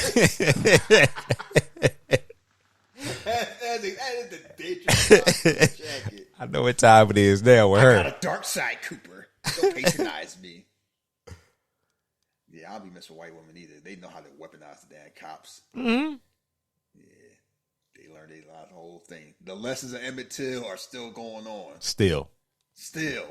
Oh, here's why. Especially after the election, yeah, I trust Angelina Jolie and Brie Larson. The rest of y'all, we got to show and prove. I got to see how y'all move. I ain't like them. Oh, word. If I say that. All right. Is that a scalper? Pompeo said, you know what's wild? The rest of the movie, how they filmed Josh Hartnett's face. Like, I got a human mask on. Mm-hmm. Like, I'm pretending to be human. And the longer the movie go on, the more you get knows how fake it comes off. Mm-hmm. And he got her thinking she won this whole argument. Oh, okay, I won this. You know what? Sometimes pieces like I'd rather have the piece of defeat. Ego be like, nah, I gotta get the last word and I gotta prove myself right. I'm like, for what? Sometimes taking the L is just fine. You get to relax, so you get your own victory. I mean, you're right. You probably wanted history of B&E, thought it for me, panicked. Our person won't panic. He's here, he's trying to figure out a way out. Yeah, I know him. He ain't gonna panic. He gonna use his big brain of his to figure a way to get out. He out here vibing. 417, 12. I may say, yeah, y'all ain't gonna catch me lacking. He out here like Ethan Hunt in Cuba. Thought you had me, huh? Redhead man, 2 African American males above average height. A white male 30 tattoo, a rabbit, rainbow on the right arm. Oh shit. Rabbit. It was not a rabbit, a sheep. He's like, oh, they get closer than I thought.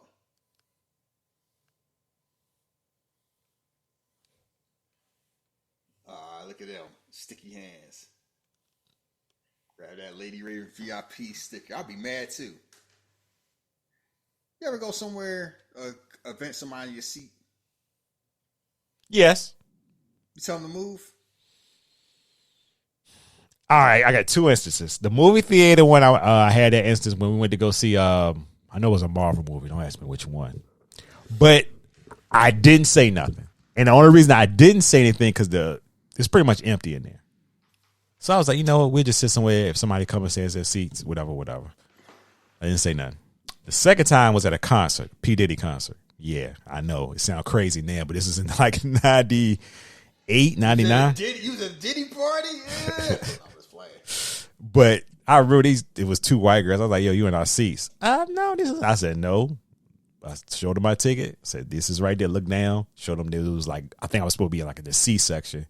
They thought they were supposed to be there. I said, no, your ticket say D. This is C. You behind me.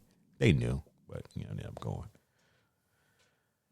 But yeah, I don't have too many answers to that though. Nah, I always tell them to move. I don't give a damn what it is.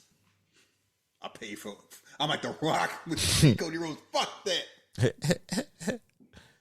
You gonna make a bomb call stuff for $5? Oh, who the fuck is this? Who's this woman know my plan? I'm like, did she talk to Dr. Loomis? What the fuck is going on? How she know everything? I mean, you gotta keep in mind, if you were a woman in that position, you didn't get it off nepotism more than likely. You had to earn that. You probably, maybe she the media kind as a profiler. So she's been doing it for 30. She old too. She probably been doing that for a long time. Yeah, you gonna probably pull a fire alarm. You gonna probably do some stuff. He was like, oh shit, she almost called me. This shit is funny right here to me. Cause I felt like this white woman stared at the grease too damn long. I mean, if you see it's somebody, I've worked fast food. I have to. Now, if I saw something in the grease, they ain't supposed to be in the grease, and I'm like, is this supposed to be in the grease? What's that in the grease? And my dumb ass probably with the same thing. I'll be like, that's why I don't be getting mad. Like, they be talking about aliens, like, what's that funny egg? Not that dumb shit.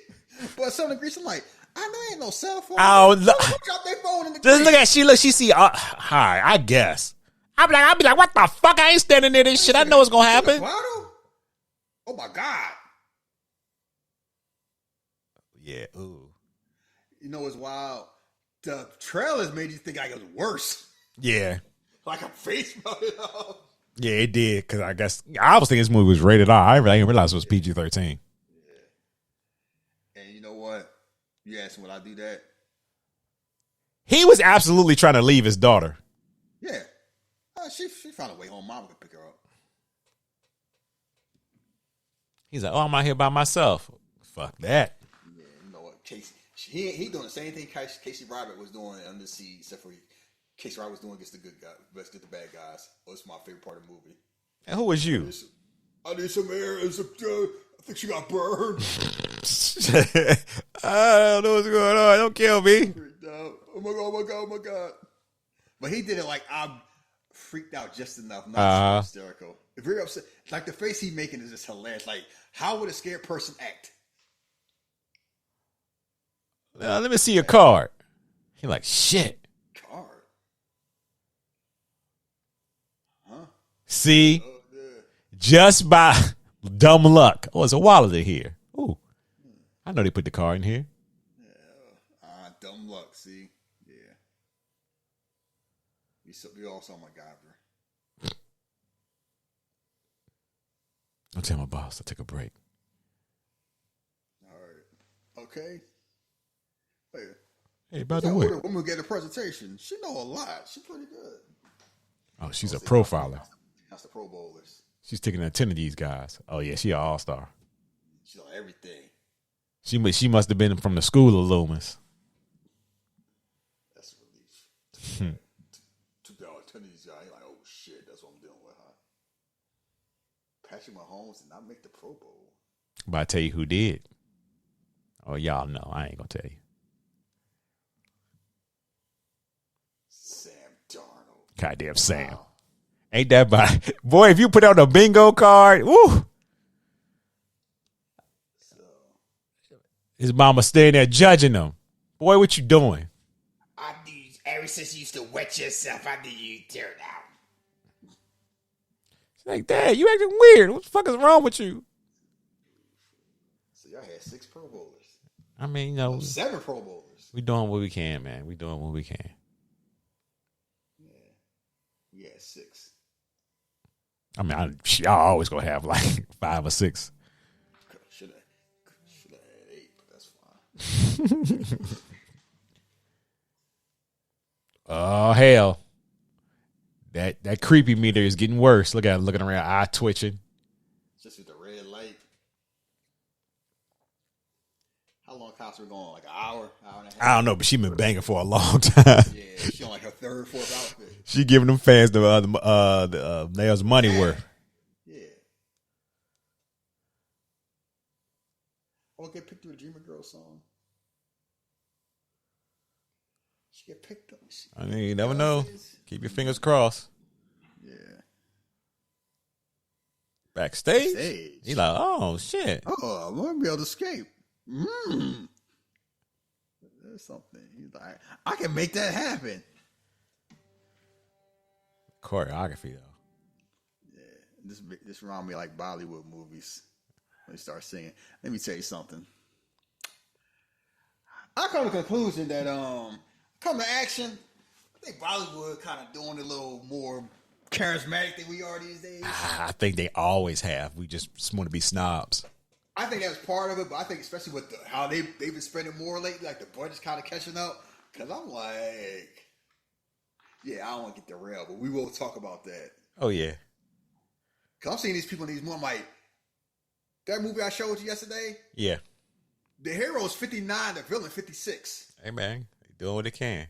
Do he look 59? No, not at all. No.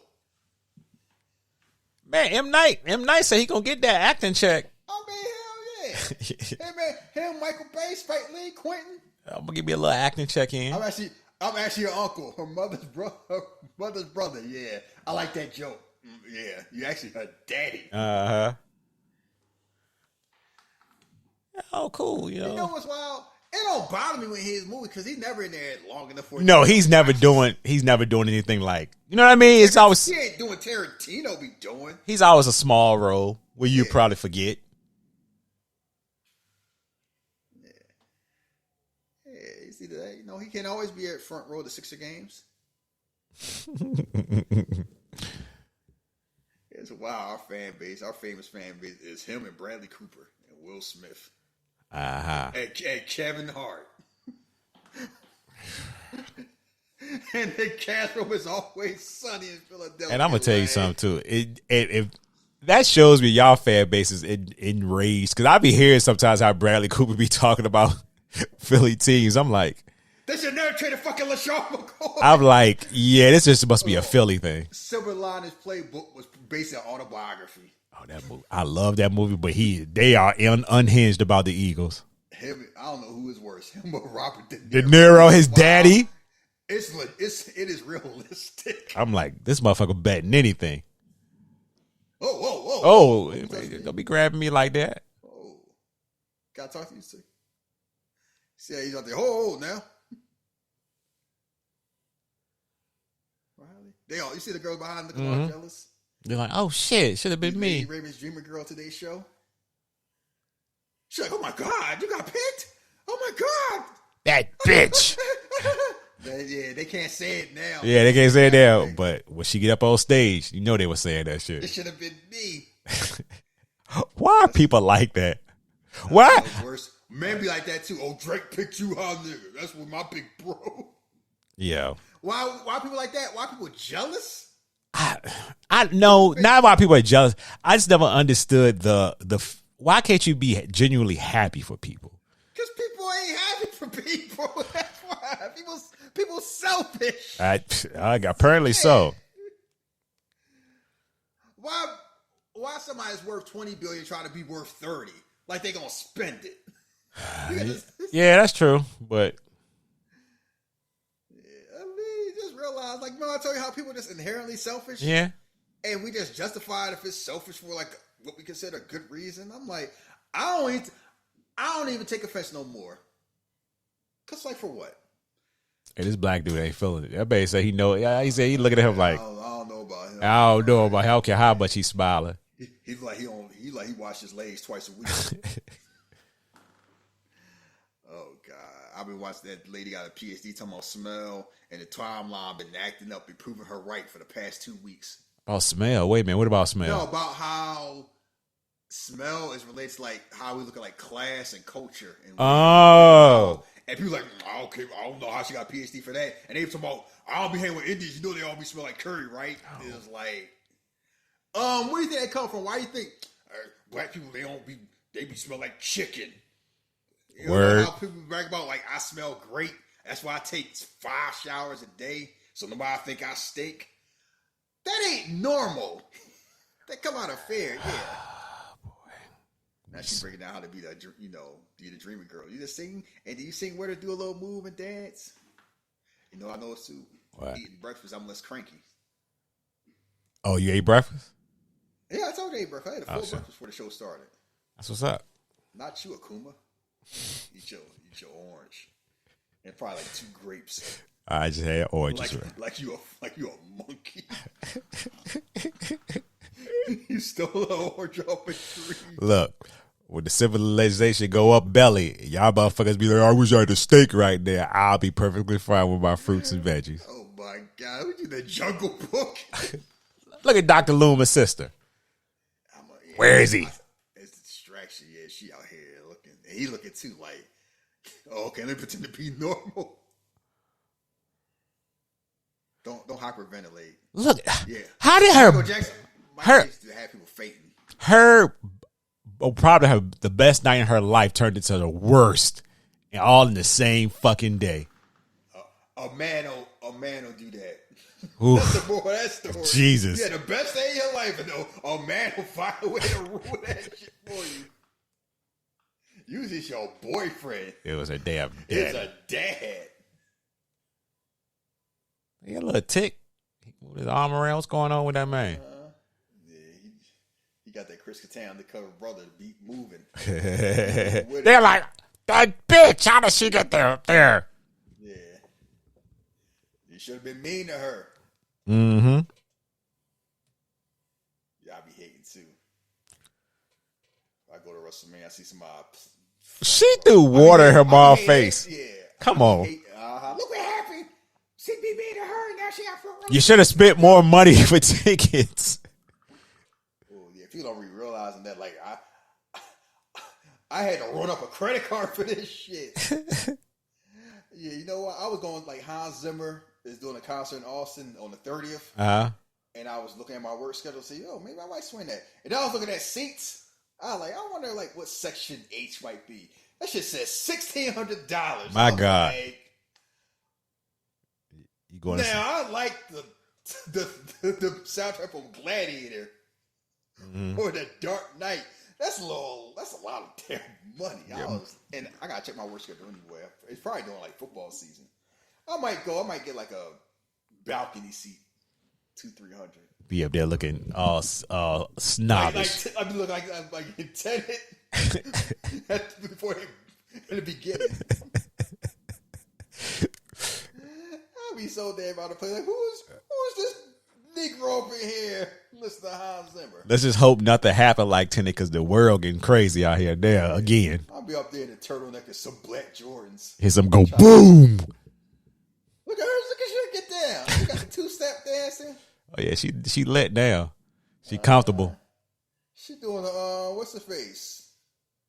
Who's the white woman that always be in our dancing movies? Julia Stiles. Yeah. Oh God. All right, so these kids are fainted, right? Yes. Or they drunk? Well, I don't know. Lady Raby had. Oh my God. Yeah, so I think she like a Taylor Swift level. Wow.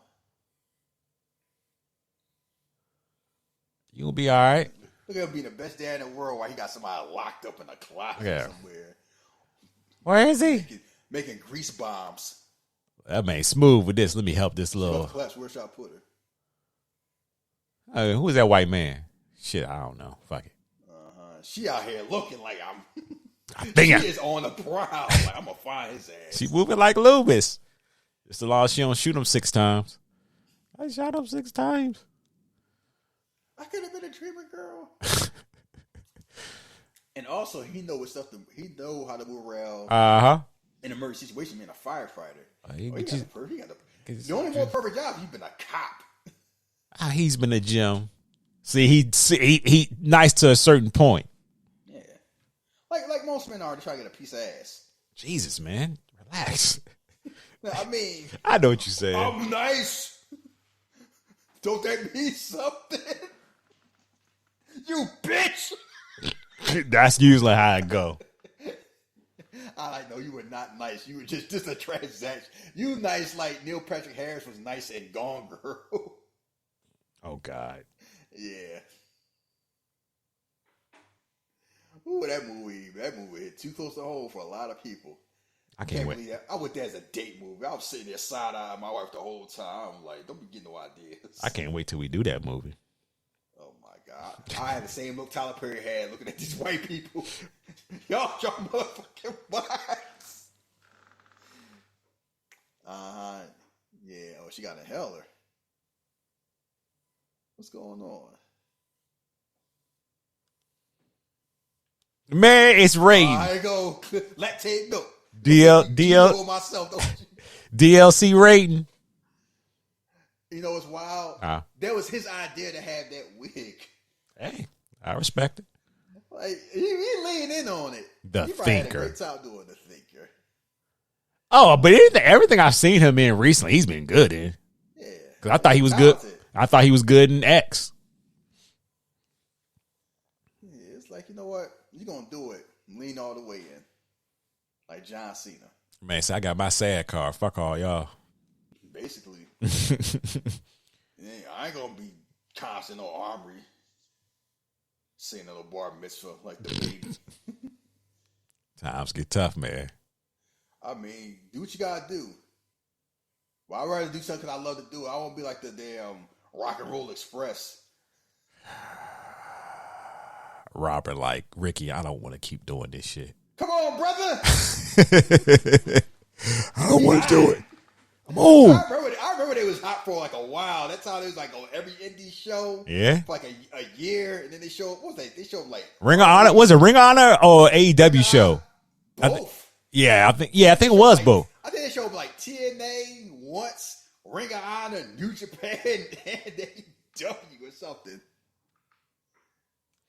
I mean, here I go. I'm complaining about them like I ain't see Jeff Jarrett till I want one last run. Hey man said one more time, man. One more. Because I still got my biceps and my hairline. I mean, shit, he look good for his age. I can't hate on that. Yeah, look at him bobbing, Blade Raven. Yeah, I want no lactate. That sounds like something like you. I want lactate. I would say almond milk. Almond milk. Yeah, that's how you buy cereal with almond milk. Yeah, the almond got nipples. That shit water. I mean, almonds wasted for that bowl of cereal. I tried that shit one time. I was like, what am I doing? Don't be a hater, man. Almond milk is good. Let me get some M&M milk. Since we just making shit up. It's good, man. Almond milk is delicious. The thinker. I got that kombucha. That's feral fig. Honeysuckle sour kombucha. Knock on the door. Knock harder. Hey. You know it's wild. Huh? Musicians be acting like that. Like, yep. I want M&M's, but no brown ones. No, who is that? Who? Is it Usher? I can't remember. I know it's like Jennifer Lopez or somebody. It's somebody who I think don't want green M&M's. He's like, hey, what's up? He's like, oh, hi. Man, like, oh, what's going on? He's like, hey. He said, what's up? Yeah. He looked back too. He's like, I guess. Like, you know. I mean, that has happened to me. My wife was not pleased. I went to movie theater. I was getting movie tickets. The dude was basically doing that. Behind her, like she saw, like he was kind of sneaking. I wasn't paying any mind. He's like, why he out here looking at you like that? I'm like, because I'm handsome. You should be happy. You should do something. What you want to do, a hate crime? Can we just go see Winter Soldier? Don't we worry about what that man doing. And I know that because it happened like 3 different times. Now I'm like, oh yeah, he is kind of doing that. They trying to see what's up. I mean, I'll be like Rick Rue. I'm like, yeah, I know why they looking. You know when you married. Shit. Yeah, like I noticed that the gay dudes and the big women, they be bold with that. They like you. They like you. They don't care who you with. So, to me, feel like I still got it. Hey, it's all that matters. You still got it, bro. And he out here, Dad, this 3-drink bottle. He's like, I gotta find a way to get out. He ain't thinking about nothing she talking about. Yeah. No, I had a friend run up to me. I was in the movie theater. My wife was getting a popcorn. Oh, I see someone. And hugged me. I was like, you better get off me from my wife. She just fuck off. I was like, because it was innocent, but it did not look innocent. God damn. Look at all cameras and shit. She's like, we'll find them. We'll catch them. Yeah, breaking it down for Lady Raven. We will catch them. Just take you in hell there, you be okay. Lady Raven. See, she's doing all this. Yeah, she down. She gonna go into overtime. Lady Raven got a guest pass to be an Avenger for a day. I mean, be like that sometimes. Recruit me. Hi, Riley. Yeah, fun up there. You know who she remind me of? Who that? Mercedes Moné. Mm-hmm. That same energy, that smile, where it's like it's real, but it looks fake. You know what? We'll talk off air about that, but it's something I'm noticing. Something I'm noticing about how people talk about her. Who, Mercedes? Yeah, and you know who I'm talking about too. They've always talked about her like. Oh, maybe I'm just noticing them more now, and I'm just like, oh. You know why? Because Dave giving her props. people don't like that. This whole she ain't that really good. We overrating type energy. Yeah. I'm like, she been the best for a while. Don't let that mess with that dentist fool y'all. You trying to break it down your body? What's the poison? What's more? I see out here like, all right, we gonna cut to the chase. Enough talk. And she looking like, huh? You know it's wild. She don't know if it's him. No, she don't. She know, yeah, but she knows something going on. But he know that she know what's going on. But he know more than she know. I think I'm the Well, one I you think looking they're for. me, huh? Looking for who? What are you talking about?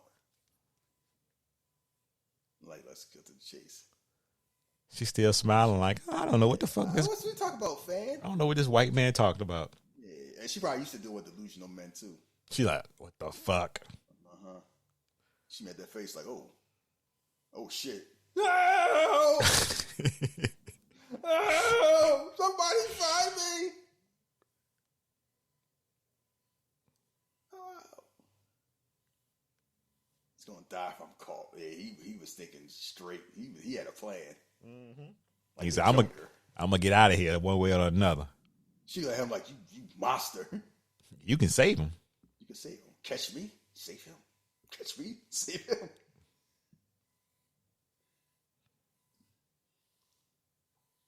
Said she want to be a damn hero. I mean, he started going to get a ride in limousine. Yeah, he fucked up because if he had never did this and found another way to get out, two worlds would never touch. He probably forgot this. This is the best way to get out. He didn't think she'd be bold like that. Oh yeah, Save him, catch me. Save him, catch me. By the way, it was a great show. His name is Spencer. And now he got them Jack Nicholson eyebrows like the Joker. This shit's so unhinged. He really turned into the Joker. Catch me, save him. Catch me, save him. Somebody please help. What's going to be? Oh! Save me.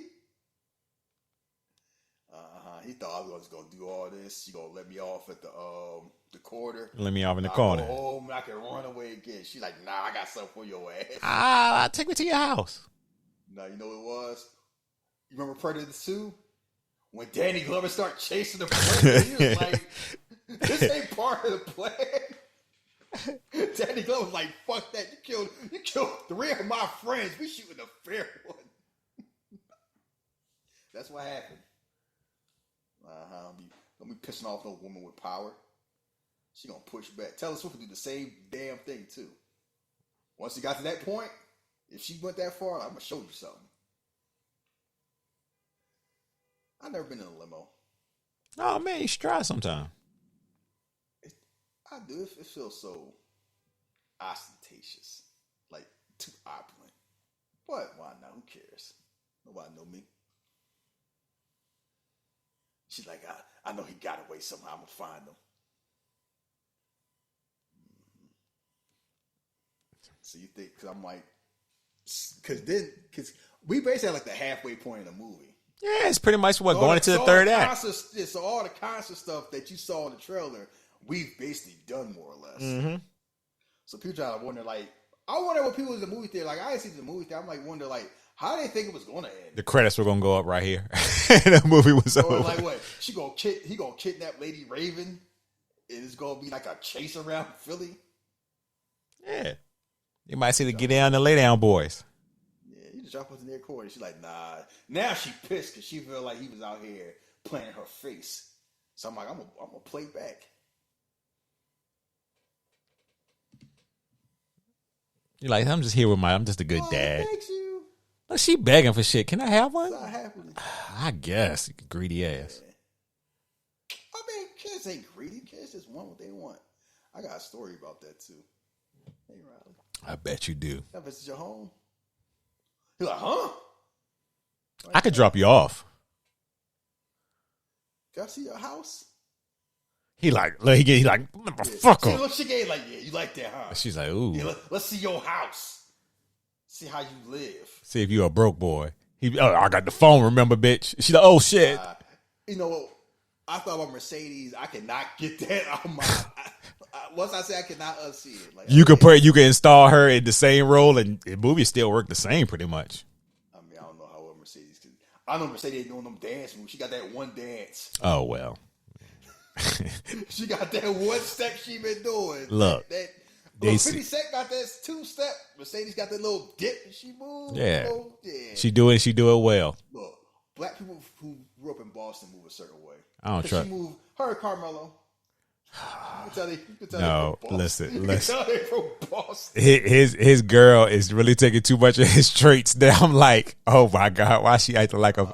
I was laughing. Y'all saw that said, well, I started laughing because I didn't know she had it in her. Yeah, She was all like, I go to church and I like Rob Van Dam. pretty much. That's what I thought. Nah, and she like, you ain't typecast to be like that. I'm gonna show y'all something.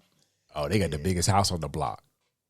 Look at how they coming out. Oh, we just white and happy. Hey, what's going on? What does she do for a living? I know firefighters make good money. At home. Damn. She ain't working. I'm guaranteed she's a housewife. How they? You know what? They ain't I'm about to ask that House Sergeant Murtaugh living in that big house in L.A. questions, and I don't even want to go there. Cause I'm like, he probably got a whole bunch of overtime, and then she was writing them romance books. They in Philly, right? Yeah, that house ain't cheap. Hold on, unless that's a family home. And it's like, if it's a family home, it's probably inherited. Yeah, it makes sense. A lot of people live like that. We was like that. Okay. Look at the goofy son. Hi, Logan. I saw your TV. You did? Them kids gonna be in therapy. They found out how their daddy was moving. Yes, especially the son. She's like, charming. All right, they said annual That Rocky V clip. Annual pay for a firefighter in Philly is about $54,000. Yeah. So yeah, you might be right. You doing a hell of a lot of overtime. Unless she got a job, you ain't getting it ain't like a cop. Like how much overtime you get as a fire department. You never hear about firefighters abusing overtime like cops. Cops are making more than I make, and I make very good money. But they be like, they get 3/4 their salary from overtime.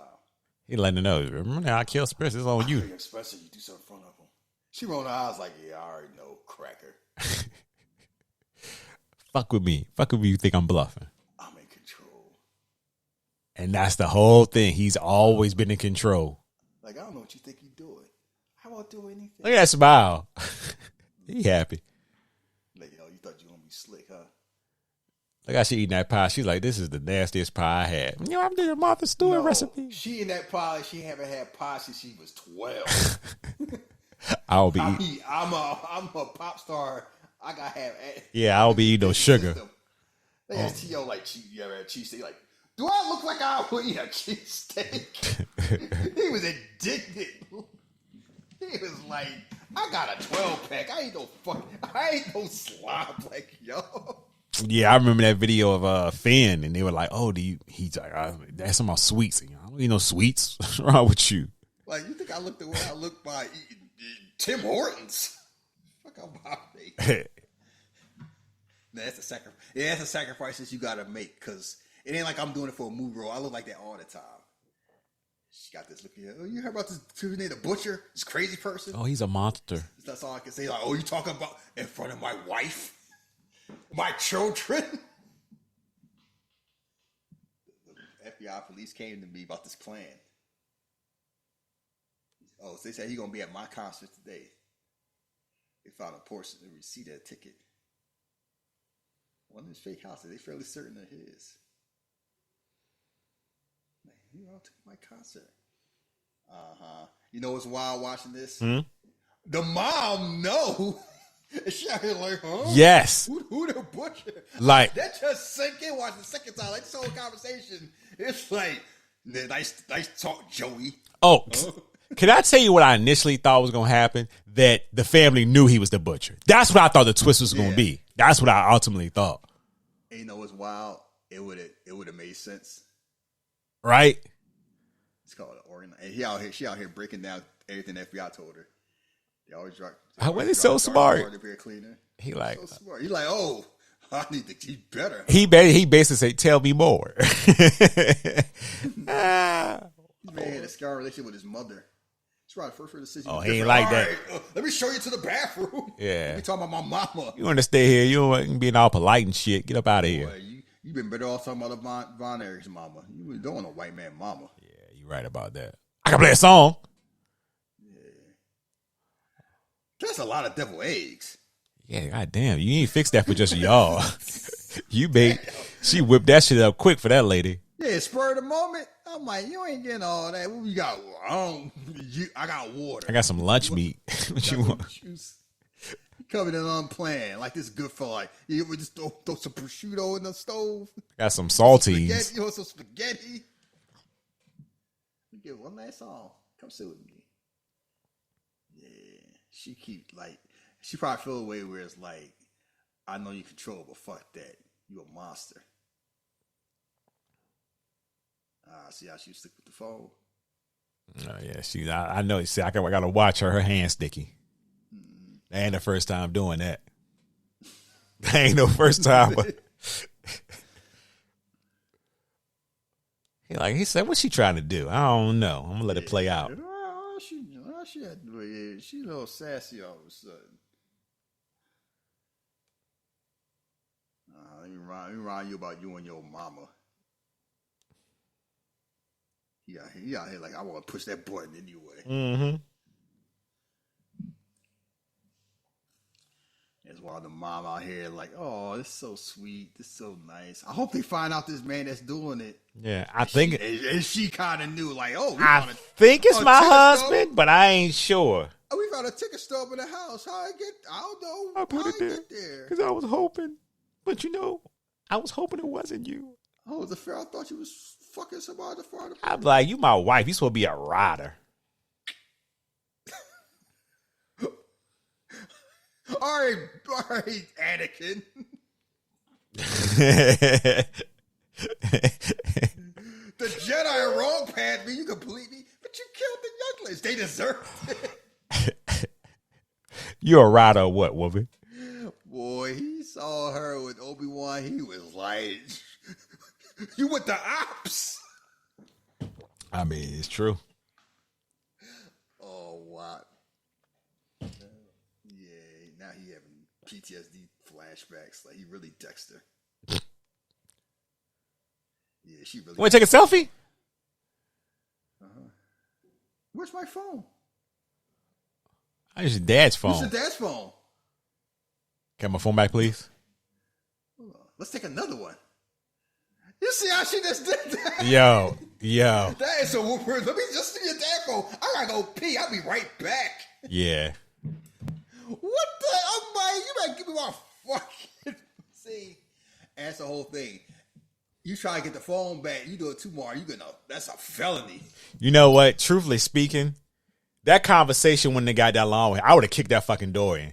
And I know what he was trying to keep it calm because of the family, but fuck that. But how that look? You kicking the door down in your house? Fuck around with this lady Raven. Like, what's wrong with you, Dad? That bitch had my phone. What the fuck y'all want me to do? That's Lady Raven. That's my phone. Fuck around with y'all. You remember how that look? I don't give a fuck if she tell her swift, tell her slow. I wouldn't. Flight, tell her light. She would give me my phone, but I would kick that fucking door in. That door coming off. Yeah, I'm not kicking the door down at my own house. See, that's how you gonna get caught. That's how you gonna get caught. There's boundaries. Are you talking about me? They are boundaries, sir. They are boundaries.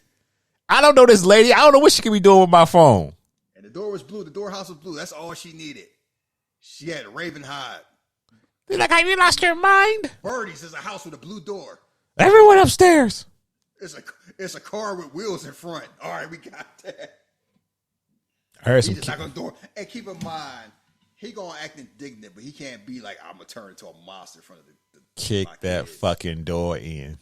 Now she on the gram. She went to the gram and it's over. TikTok. There's a young named Spencer in the basement. Find him. She on the gram and TikTok. Now it's over. Oh, word. That's all it take too.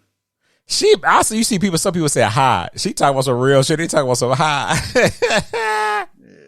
Yeah. Statue of broken line must be entrance to building. Yeah, Philly snitches. Yeah, I ain't know y'all be telling like that, boy. You know who need to be doing this? Who? Captain Benson, SVU. Oh. She need to be. Hey, Noah, to ask your friends there's somebody with a blue scarf running around. See if they seen them. Texting my sister in Jersey. They was on it too. I mean, it's like, damn it, open the door. Everybody want his phone. Stop showing. That's Lady Raven. You know what? No, he would have. You know what? He would have knocked down the door by now. Exactly. The door should have been kicked in immediately. I'll find a way to explain to my kids later. I'll figure that shit out later. Right now, I just need to get to my phone. They're like, we found them. Call the police. Jeremiah She's like, all right. And when she opened the door, he got to keep it together. Because he want to strangle her. Yeah, I can't do nothing now a lot. Your husband is the butcher. Your husband's the butcher. Cooper's the butcher. Cooper's the butcher. Now glass shatter. Big glass shatter. God damn, stop telling my secrets. Oh, he just yapping. Now she opened the door like she like gonna catch a knife to the chest. Or either a fist to the face. See, like, oh, is he right there? Oh, you gonna talk about me? I can't hear him. Heavy footsteps. Footsteps approaches. That man had He keys. really got the keys. Like he should have did that. Yeah, he should have did that well a long time ago. He got caught lacking. Cooper's the butcher. Now he would act like he called. She's like, yeah. Now what you gonna do? Gotta keep it together. He act like Clive on the inside, man. Anybody got a phone? No, I don't got nothing. And call, go thing and start ringing. Yeah, all right. You playing with me, huh? May I have my phone? Yeah. I'm mad. Now I don't think it's Mercedes. Every time I see her, you fuck me up now. It's not even her look, it's how she's acting. Yeah. You talking to the Raven Hive. Oh. What'd you say now? I thought Spencer. Oh, what'd you say now? None of your business. Her eyebrows are immaculate. Yeah. Oh, man. And why his phone? Why I got the goat?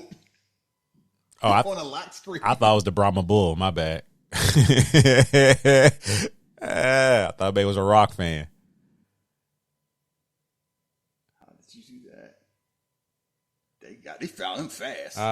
You're like, you know what? Yeah, we gotta say Lady Raven is put together. We leaving. The eyebrows, the lashes. Yeah. It's important my hand stays on your shoulder at all times. Yeah, I'm about to get the shouting. Did you see what he did with the towel? That man said we had to make sure the towel was nice. Yeah, OCD. I do that sometimes. I'm not bad OCD, but I like stuff in order. I gotta have a fork at a 45-degree angle like Denzel was in the Equalizer. Oh man, he got his bag. He like, all right. Let's go to the car. Yeah, keep my finger there so I know where you at. You're right on my car. It's a role play. It's Race's car. I'm sensing something in your shoulder. I would not consider that. Yeah. Don't be a bozo. Basically, your body, you might be able to lie, but your body can't. She's gonna swing.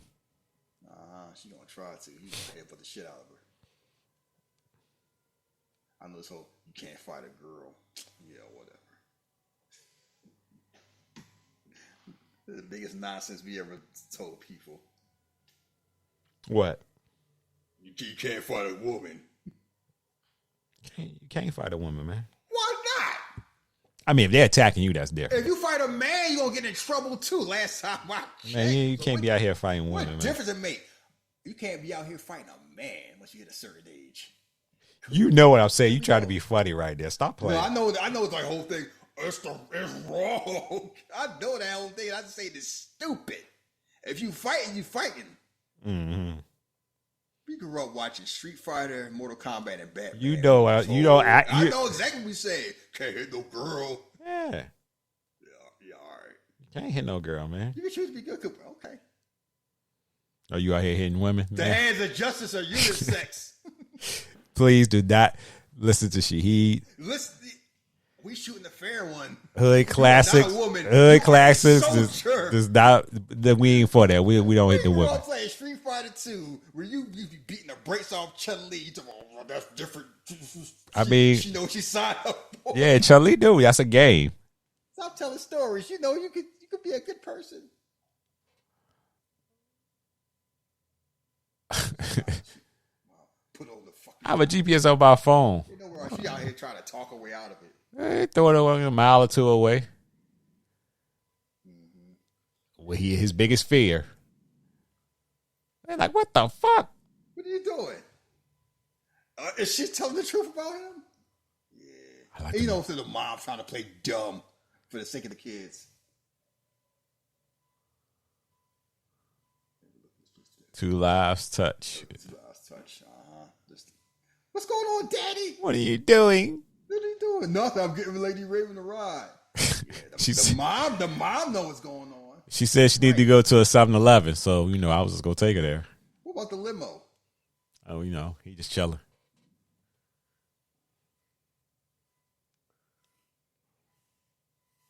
Yeah, they had to let her out. See, he loved his family too much. He ain't a real one. Robert De Niro would have ran him over, and he. What the fuck is wrong with you? Never hold on something you can't leave within 30 seconds. If it was the girl by her, if it was just the girl by herself, yeah. But if it was a family, he ain't running over the family. Shut the fuck up. Just leave it at that. You Val Kilmer, huh? Charlize, my world, man. She the beginning and end of my days. All right. You be dumb like him and Danny Trejo. Ah, man, that man's in love, man. What's wrong with you, man? You know, the action is the juice. You be like them, too. You like Tom Sizemore if you what? I'm out. Nah, I'm more, I'll admit I'm more like Kilmer. Lady, what you whatever you want to do. Yeah, that's your ass all the way. Shoot that. You got one life. What we doing? Y'all, you know what? That's fine. We all live for something. You do too, as much as you try to act like you don't. Oh, I do. Trust me. You just don't want to hear what I live for. You may not like it. You be acting just like Kim when it come to your woman. Yeah, all right. East Dublin police, as long as she act right. So you know the suburbs. Yeah, man. I told you had the biggest house on the block. East Dublin. Is there East Dublin there? I never heard East Dublin. I'm about to Google that. East Dublin, Pennsylvania. It's a borough. Boy, they got that. But Bucks County. They really do. They really do got the fill in the air video shit going. Population 2,100. Where the fuck Method Man at? Is that the civilian accent? He did all that. He popped in the limo like he was the Undertaker. Buckle up, Teddy. I still laugh at that second so damn much. Everybody turned his head, where to? I was like, what the fuck? So he had a little secret. Yeah, he been planning this for a long time. We are leaving in the limo. Yeah, he went and ran over. I mean, they would have moved if you drove, if you gave them enough time. I ain't saying run them over. I'm just saying move. I'm leaving. You like, hi, bitch. You thought you was. He found time to find a police uniform, cuffs, and all that. You thought you was so fucking smart.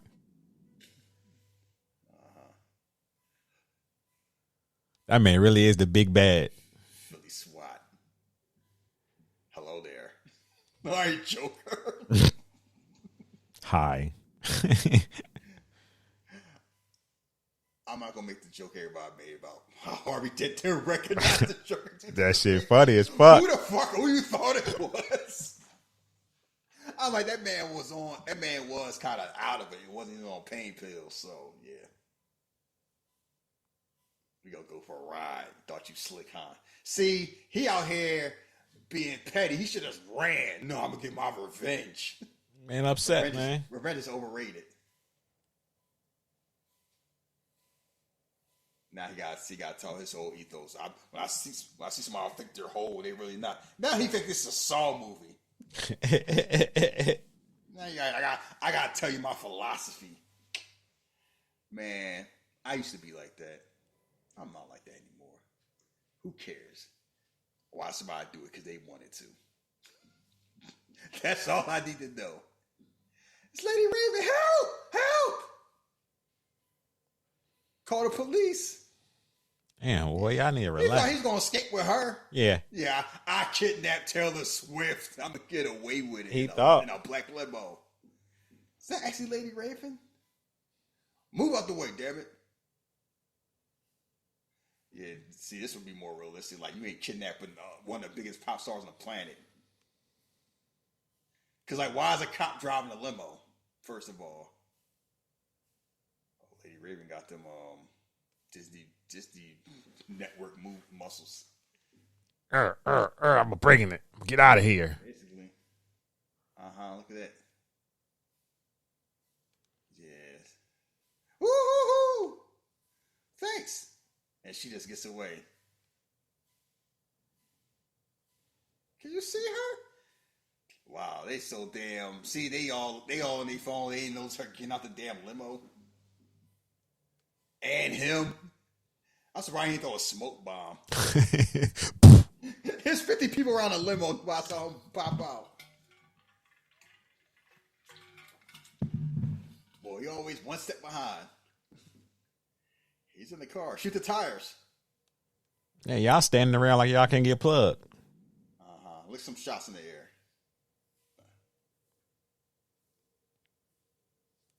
Yeah, it's funny how they got good aim. They can knock out the tires, but when there's somebody in there, I gotta hit him 45 times.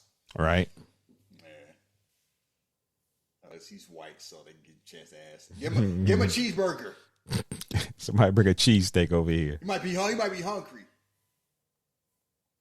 And somehow he took off the SWAT thing. He's just looking in there. All right, what is this man, a chameleon? Hey man, my man make moves. He is making moves. So now you wonder, all right, so he escaped. The kids are safe. Lady Raven's safe. So what he gonna do? Get on the train? Leave? So this SWAT over here popped up. She like, I know he's somewhere. Check a man in a hoodie. I'll be wearing a hoodie if I was him. Yeah, she want anybody to check. Talk about the day from hell. He thought he was going to be nice taking his daughter to a concert. And now look at him. Man, I hear smelling crazy and I ain't got a family. Run, family life ruined. See, Lady Raven like Razor Ramon. No, she's like Bret Hart. Yeah, I'm in the hood. Fucking brown people. Row houses, ain't no problem. Oh, you the one who saved me. She's the one who found him. Let me hug you. So that was the girl that found him. And that's there you go. Man, he said, I almost ain't make it. Yeah, look at that. Shit was tough out there. I'm out.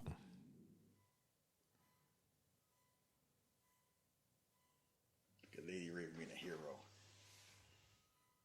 Don't worry. Let's see you lecture on this. What I hear when you lectures.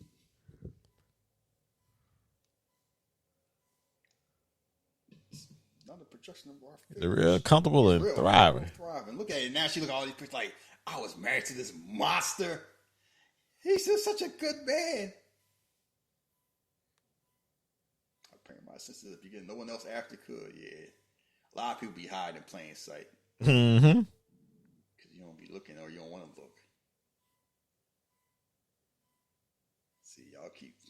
You wouldn't do that, Shahid. You nice. Perfect. Y'all my perfect alibi. Man, yeah. So y'all, nah, not him. Like he could never do nothing like that. Yeah, talk about me like I'm a white man. That's how I want to be. Like, oh, I need to take a picture of me on a jet ski. Yeah, till I be like, he always did have this little dark side to him where But I thought he was playing. Sometimes, nah, he's nice. He gave somebody money for their breaks before. What type of man do that? You know what? Fuck you, because you do got too many good alibis. I would never know. Seriously, I would never know. Our plans are measured in centuries. He's so nice. I remember one time he helped somebody move, and all they gave was some chicken wings. He did what? Nah, you sure? Yeah. I had an alibi of a successful white man. Jet ski and a dog. She getting that tea ready. Mm-hmm. That's why I never go to your house. You offer me no tea. Yeah, you shouldn't, because I would too. I ask you what type of tea you want. If she thought I was like that, Just to let you know it ain't a game. I get that loose leaf tea. Man, what kind you want up here? I got strawberry. Loose leaf tea is actually good. I just recently tried some. Yeah, I buy, but just buy. You gotta brew the right temperature. You probably you probably be killing your tea. Oh man, listen, man. We take tea seriously around here. We don't burn You it got, tea. you got a kettle? No, I just bought one. Oh, so you gotta take it seriously. That's why that's why I'm taking it serious around here, man. She out here trying to smile like, oh, I don't really believe that's you. Uh-huh. Man, so I'm trying to figure out where I fucked up at. Yeah, maybe sit here. And she trying to smile it away. I'm not following you. They kind of don't know you too. The late nights, jewelry. Maybe you thought I was having an affair. She's like, Yeah, I did. Thought you was out there slinging that dick or something. Yeah, you know, they like them firefighters. You kind of look the way you look. I saw how that girl was acting on The Wrestler about firefighters, and it just freaked me out. That didn't feel right. What was with that feel right, Rachel? Where did I slip up at? Cleaning fluid. The smell. Not the type of the firehouse, it's the type of the hospital. See, that's the whole thing. Women always catch you because they know how. Nothing you can do about that, I'm afraid.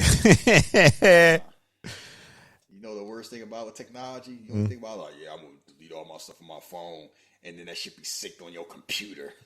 Fucked all up. May say about to get messy. You gotta take off the shirt. You lied so convincingly. Yeah, that's when I knew you could be convinced. You could be capable of anything.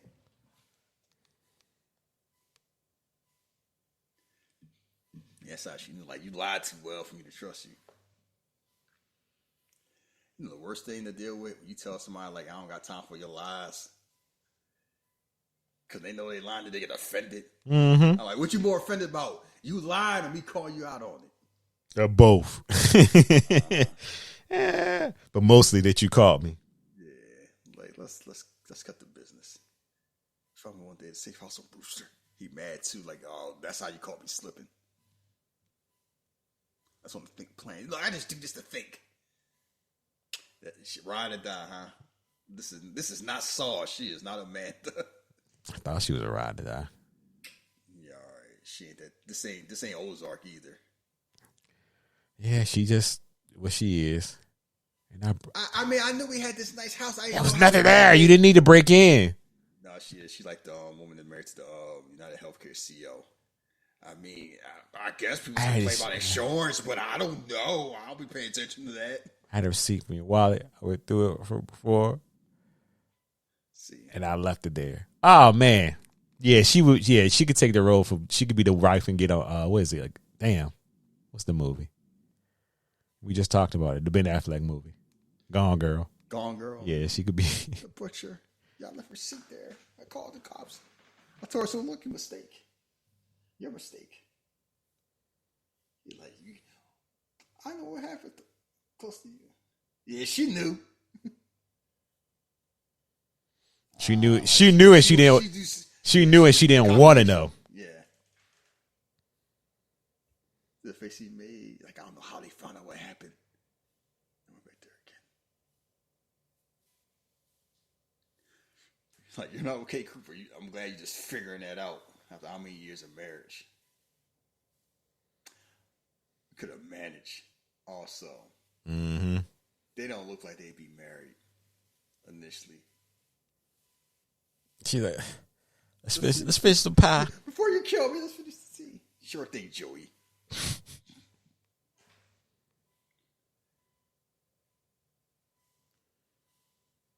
Has to be a celebration out here. Like before you do this ritual murder suicide, let's have some pie. Like, you eat it first. I mean, he couldn't taste that dust that was on there. It wasn't from the pie though. I know she put the stuff I guess he used to get people. I guess it don't have no taste to it. But it wasn't on the pie. What was it on? I think what he drank. No, it was on the pie because that's when he started. Once he finished the pie, he started like licking the plate clean. Like, oh shit, she got me.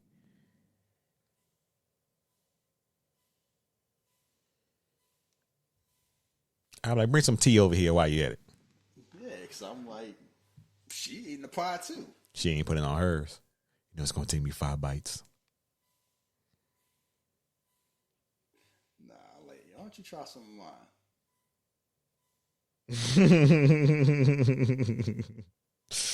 I was so delayed things. I'll eat this in 5 bites. She's like, oh, okay, word. I feel such rage towards you. Rachel. I can't believe you betrayed me. I felt this before. Rachel! Don't get me started. How you talk about Don't say Rachel!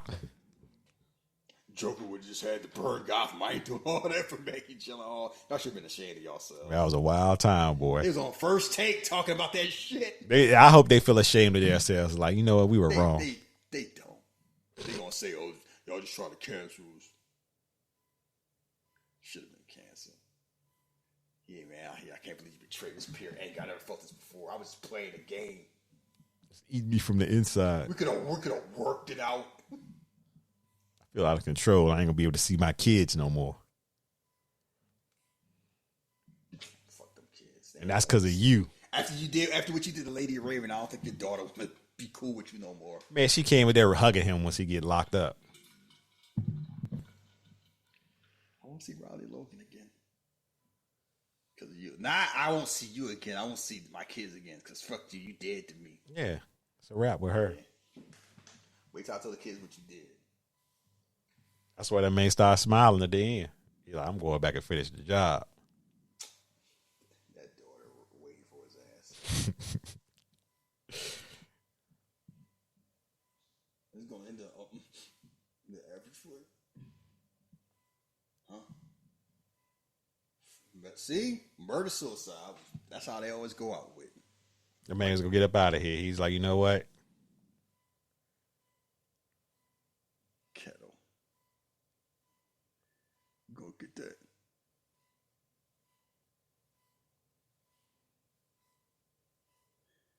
Damn, he greedy. I mean, like, what the fuck is this shit on here? I don't remember my pop being like this. Drop my bag. He left it in the car. My rape bag. She just knew what to use too.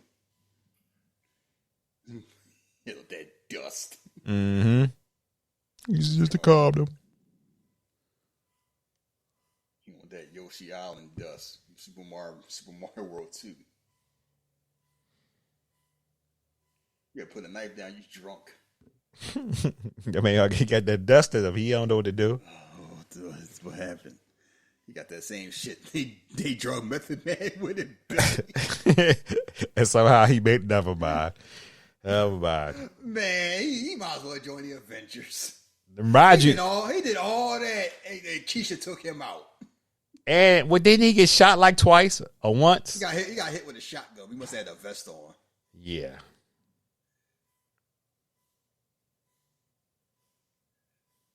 Not all of you is a monster.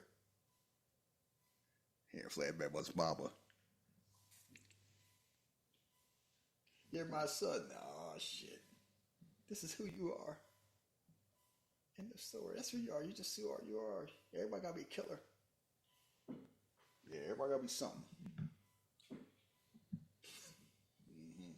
Got caught lacking, as he said, for being greedy. Can't be eating everybody cooking. Now look at him. Listening about his dead mama. Mama? That wouldn't happen. You know that wouldn't happen. We had sweet potato pie. Oh, man. That shit would have been busting. And I was like, man, what the fuck is this white shit on here? It's from the crust. No, it ain't. And I'm not eating. You know the Paleo Bill probably got some extra crust. Nah, fuck that. You're like, I'm not eating it. I ain't eating it. I just put some powdered sugar on it, baby. Uh-huh. He out here. And somehow Carolina time for SWAT to show up. Man got that ECW rage. Yeah, come on, Wolverine. See, now if he was black, they'd have hit him till he started. I mean, they would have shot him. They would you be using that. They would have shot his ass. Oh, they would have did both. Tastes like they hurt like hell, though. People just be shaking them off. Shit. Moral story is, you can't marry a white woman. and lie to her. She gonna get her revenge. Man, make sure you marrying a rider. I mean, if you ride like that, you should get married. Hey, I don't know, but I'm just saying. I love the receipt because, I just didn't know. I wasn't sure. And he keep feeling in my stomach. I mean, to be fair, look at the stuff she heard about.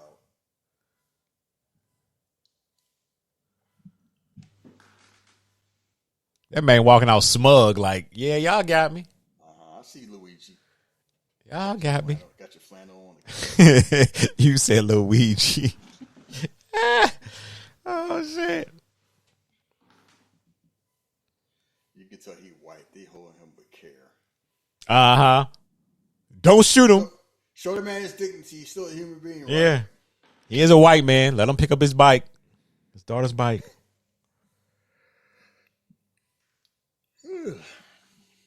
Y'all ain't watching him.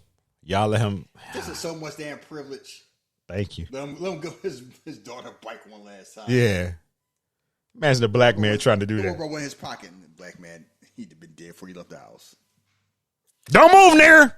They blowing up the house, basically. Dad. I don't know what's going on. Boy, I hope you got therapy. She at this point she don't even care. She's like, my daddy going away. Until the kids start picking on her at school. I'm gonna show you my daddy taught me. Oh shit. Oh no. Yeah, he gave me this bag. It's all types of stuff in here.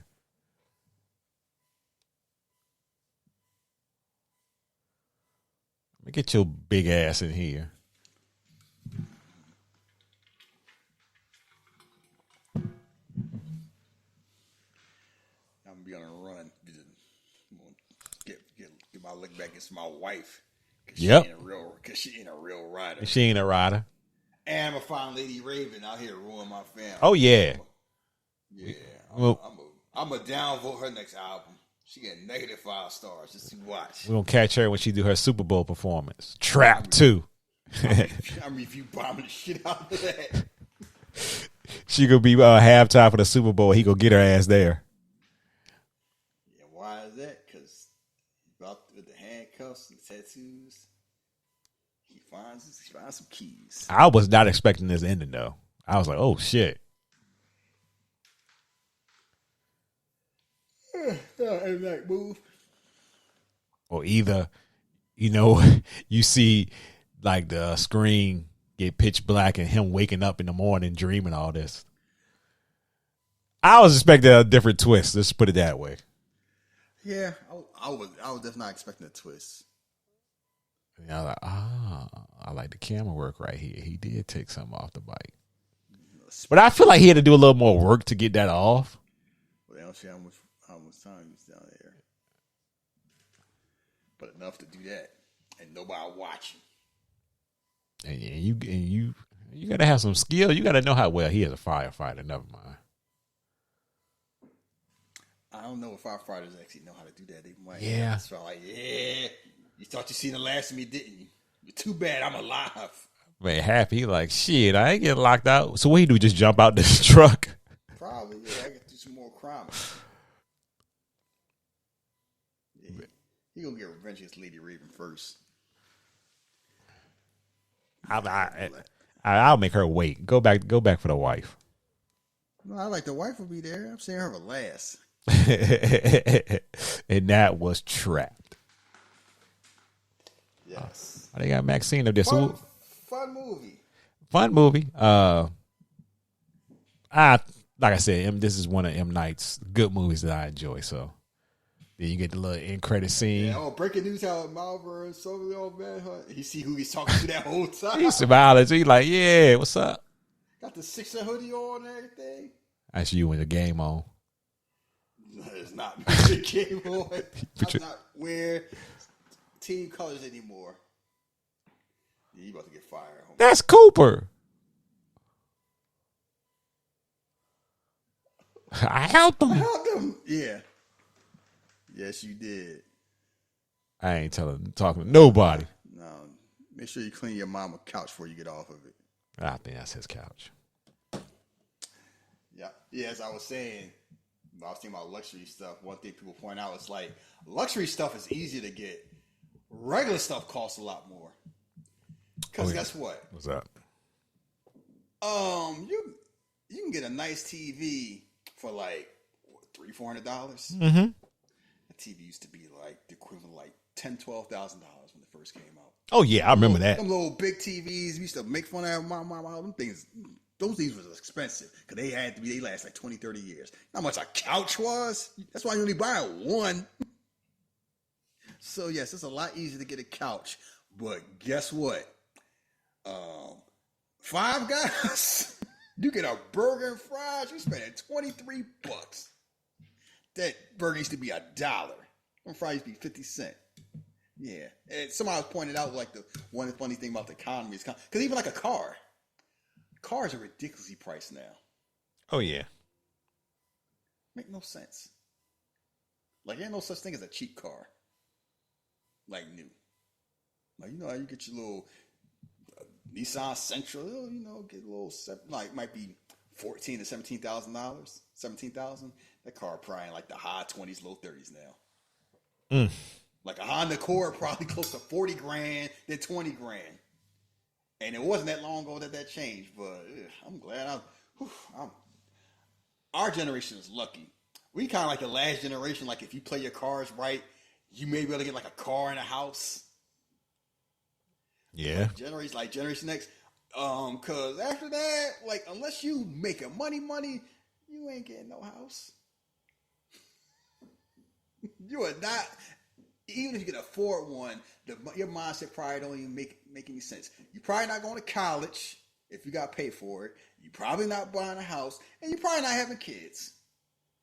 Like that, none of those make any sense whatsoever. And that's a shame, but that's fine. But anyway, it's my turn next week. Oh yeah. And I said we're going to spice things up in 2025. So we're going to Bollywood era. We are doing 2023's Pathan. Now, you want to know why? It's a funny story on how I ended up watching this movie. Let's talk about it. I was on Wikipedia. I was watching Pitch Black, matter of fact. And for some reason, I just Googled Vin Diesel. See how old he was. I think he's like in his 50s. Now I was looking through his movies. And I went through Triple X, the third one. I think we did that one. No. Yeah, we did. We didn't do We didn't do no Return Triple of X. Xander Caves? No. You sure? I'm positive. We talked about it. But I told you I've never seen any Triple X movies. Yeah, like because I was talking about how he basically turned the third one to like a Fast and Furious, but I don't gotta compete with The Rock. Mm-hmm. And Deepika Padukone is in the movie. She's a Bollywood star, and it's like one of her first Hollywood movies. And so I was looking through some of her other movies she did. It's like, oh, this movie Pathan got shot. Like I see some Bollywood movies. First one I saw, I was at pharmacy school. One of my Nigerian friends was watching because they're big into Bollywood. Because if you see the Nigerian movie, they are very big on like kind of like everything is like exaggerated. That's just the style they do. Mm-hmm. And I was like, let me watch this. But like I watched, I hadn't watched a Bollywood movie in a while. And I remember like you live near Austin. I used to go to a movie theater, and like you go certain days. Like I remember one time I was in the movies.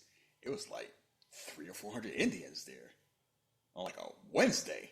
And I was like, okay, not in this whole what they doing in my country type. It was just wild. I realized like people don't realize like the movie industry in India is big business. Oh yeah. Like, and it's the whole thing. They don't have to come over here to be stars. If they come over here and do it, that's fine. But like, they ain't not this whole I gotta prove myself in America. They like, I'm all right. So I saw this movie Pathan, and I was curious to see what it was in, and I started watching it.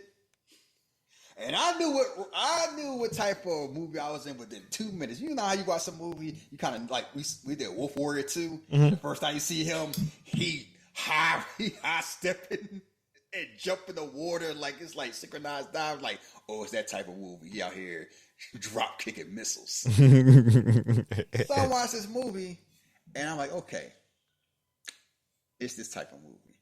But the more I watch it, the better it get.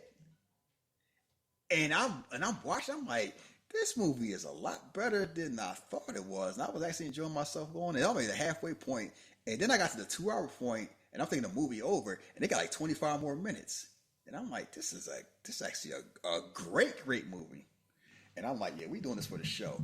And then I fell down a rabbit hole. Apparently, this movie is part of like they got a cinematic, like a Indian spy action cinematic universe that this movie is a part of. Okay.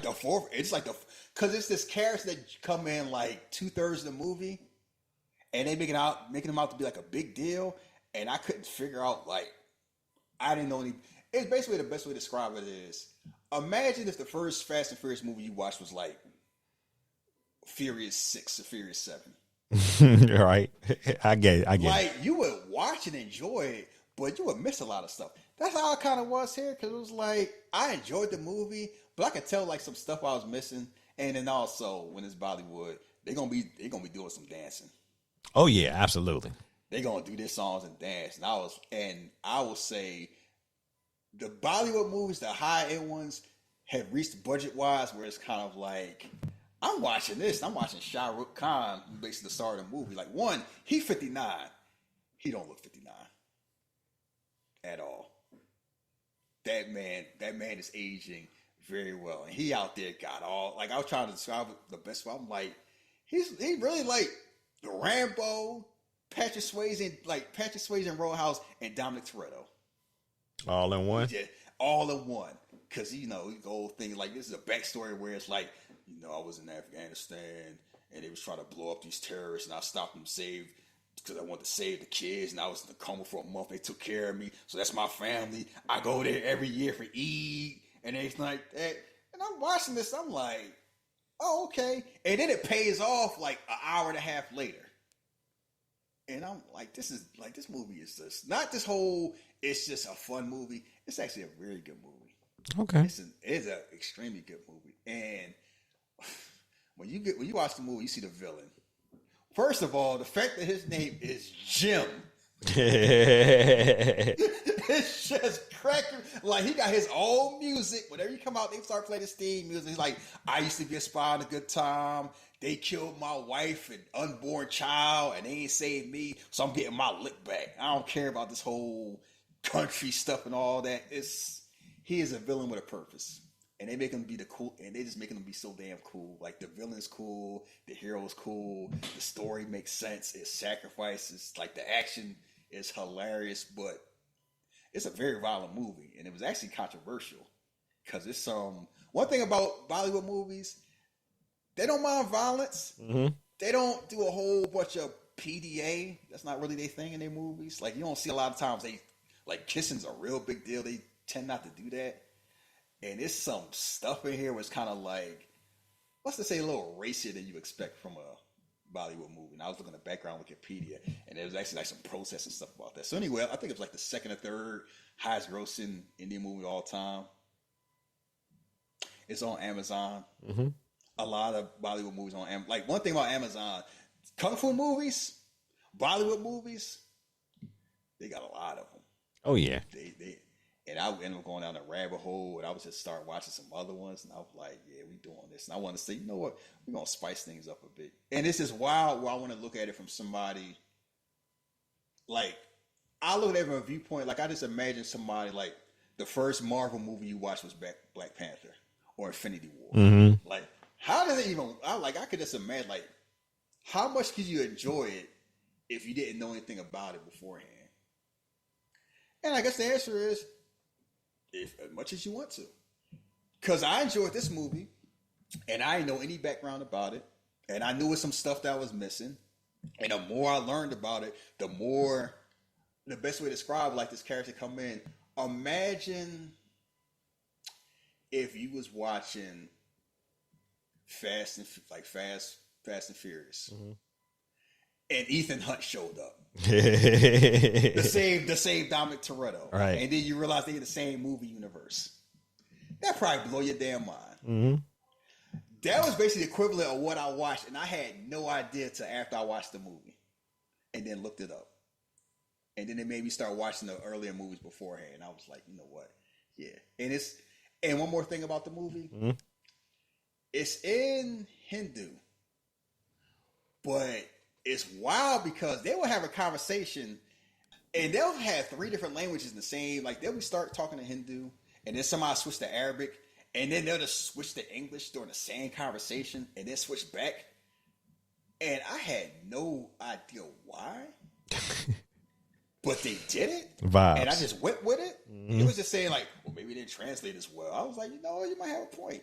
But like some of the stuff, I don't know if it was like translation issues or it's like, you know, we're going to speak English for like 30 seconds and then switch back. And then once I got used to it, I just roll with it. That's the thing about Bollywood movies. You either get it or you don't. I get it. It made me watch more. And it's just kind of like, they just have a type of sincerity that our action stars don't. Because I'm like, one thing I know about Bollywood movies, it's not just the women.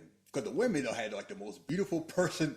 You'll see the most beautiful women on the damn planet when they come to the Indian women movies.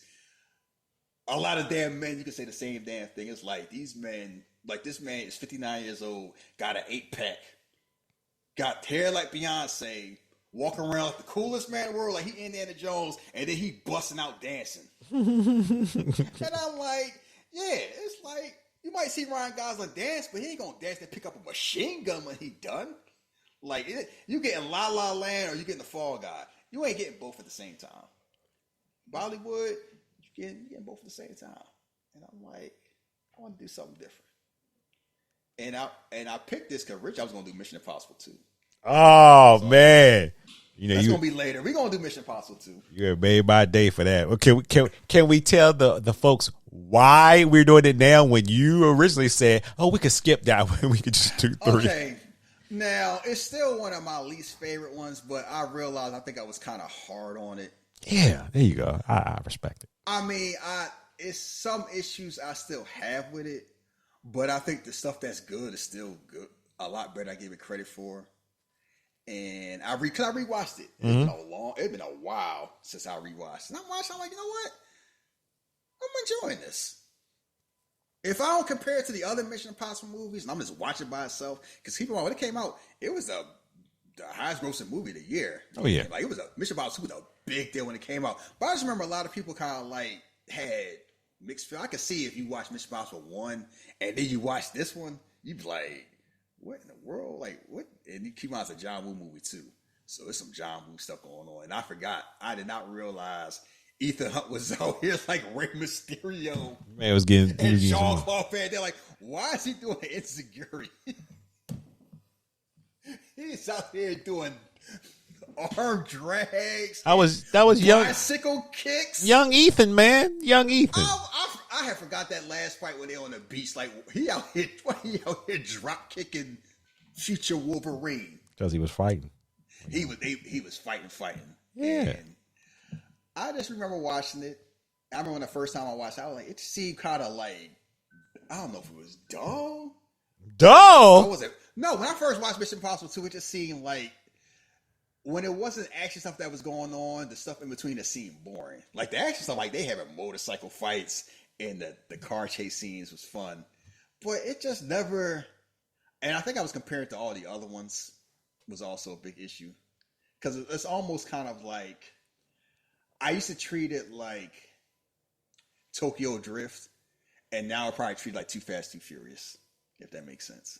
Look, man, there has never been, well, I had to go back and watch the rest of them. But that Mission Impossible 2 opener, man, that should just jack you up. That motherfucker on the rocks, that shit jacks you up. Oh, you mean not in the beginning when you think he's talking to Ethan? Is Ethan Hunt a traitor? Nah, fuck all that. I'm talking pretend to be Ethan. When that motherfucker he on them rocks, boy, that man was getting it on the rocks. I didn't tell you on vacation. If you'd have told us, it wouldn't have been a vacation. Oh, also I got to point out, Anthony Hopkins only in the movie for like 3 minutes. That man got the best damn lines in the movie. He out here like I don't know if I could do this mission. Be real difficult. I'm like, I mean, it's difficult. Luckily, we Mission Impossible, not Mission Difficult. Difficult be a walk in the park. Every damn lie he say, and he had that little smirk. Is like he just a smart ass. Yeah. Like, I don't know how to recruit this girl. I don't know if she got traded. I mean, you mean sleep with a man and pretend to like him? She a woman. She got all the training she need. Oof. I remember I was in the movie theater to watch this. I remember a lot about the movie, but I remember just laugh my ass off at everything Anthony Hopkins said. Because he was just out here just spitting lines. And then you see Ving Rhames come back. It's like all the homie in there. Got the Gucci shoes on and the suit. And I think I like it. The villain was just boring. I mean, that's fair. They all joking aside, there have been better Mission Impossible movies than 2. Yeah, but no, Mission Impossible 2 is definitely watchable and it's definitely fun. And it's better than I thought it was when I first watched it. But it's no, and I always feel bad for DeRay Scott. It's like Mission Impossible 2 got delayed, so he had to drop out from being Wolverine. And he just, like, how different would his life would be? Yeah. Like we talk about how Lawrence Fishburne could have been in Pulp Fiction and Die Hard with a Vengeance, but all things considered, Lawrence Fishburne turned out fine. Yeah, like the man was Morpheus. I mean, yes. I mean, he had an awesome career, and he Morpheus, like Morpheus and Furious Styles. Yes, he's fine. So it's kind of like you could talk about the stuff he didn't do, but he done enough stuff where it don't matter that much, and it's kind of like, and even Samuel Jackson definitely became who he is because of that. But no, DeRay Scott's career completely changed. Like, to the fact that when I saw him on Batwoman, I just felt sad. And then he got kicked off that show apparently for being an asshole. Damn. Yeah, and it's just like, because you see him, and then you see Hugh Jackman, and I just saw Hugh Jackman in Deadpool and Wolverine, and it's just kind of like, sometimes it's like, oh, I could have had a role and I missed it, and it's fine, and I keep it moving. And sometimes, like Sean Connery, Lord of the Rings, that's more like I could have been wealthy and I didn't do it. What was it? Was it Matt Damon? What movie was Matt Damon? Oh, Avatar. They was like, give you 2% of the gross or something like that. Mm-hmm. And he's like, nah, I couldn't understand the script. It's like, you could have been worth $200 million. But it's still Matt Damon. It's like, you just would have been wealthier. Like, it wouldn't have mattered that much. But that's why I thought about, that's how I fell in that whole rabbit hole. But that's what we're doing. We're doing Pathan. It's on Amazon Prime. And a lot of Bollywood movies on Amazon Prime. And I just thought about that because I was just thinking about how you hear about how if you don't make it in Hollywood, do it matter? And then when you're young, you also think about, like Jackie Chan. It's like, he finally, once he got to America, he was kind of older. And then he became a big deal. He was already a big deal. But it was like he became a bigger deal, I guess, to us. It probably didn't matter. Like, I wonder if somebody in Hong Kong, how they feel about watching Rush Hour. Good question. They're probably like, who's this shit he doing with Chris Tucker? I wonder if they turn their nose up and look at that like, why y'all here slumming it? Or when they see Jet Li with like DMX, like, that might be important to us. But to them, it's like, huh? Y'all here in the ghetto. Ugh. I wonder if that's what they think. One thing about Bollywood stars, they are in no rush. They are like the money they making. You in a country with over 1 billion people. What the fuck do you care about Hollywood? Like, I don't need the whole thing. I don't need to make it. If I'm in a movie, okay, this whole they'll do an American movie. It ain't like I'm just moving to America. I just want to do America. Like Priyanka Chopra is the exception. She is not the rule. Like, she was a big Bollywood star that wanted to do American stuff. So she came over to do American stuff. Most of the big Bollywood stars, they'll do an American movie. But it's like, I'll just do that because I'm bored. I get some new fans. And I'm going to go right back home. Like, I'm not, like Donnie Yen. It's like, I mean, if I do an American movie, that's fine. But I ain't got to do it. It's like, he didn't start doing like big time stuff like his late 50s. It didn't matter. Like, and I just realized it's like the same thing with wrestling. Man, Manami Toyota, big deal, but she need to come to ECW to prove No, she don't. It's like, Kenta Kobashi, if he never came over here, would it have mattered? He still would have been Kenta. Yeah. It's like same thing. Like, I've never seen an El Santo match. You know, it's funny about the Kobashi thing, because me and somebody else was having this conversation last year. If he never would have had that match with Joe, a lot of people, like you said, nothing would have changed. He still would have been Kobashi. But the thing about it was, a lot of people who never saw him saw that match and leaned on that match a little bit too much. Because I know I mess with you when I talk about it, but it is one of my favorite Ring of Honor. It is. But I've seen better Kobashi matches. You know what I mean? Like, I've seen better matches. But it opened up the door for people who normally didn't watch that to watch. Let's say like when Great Muta came over.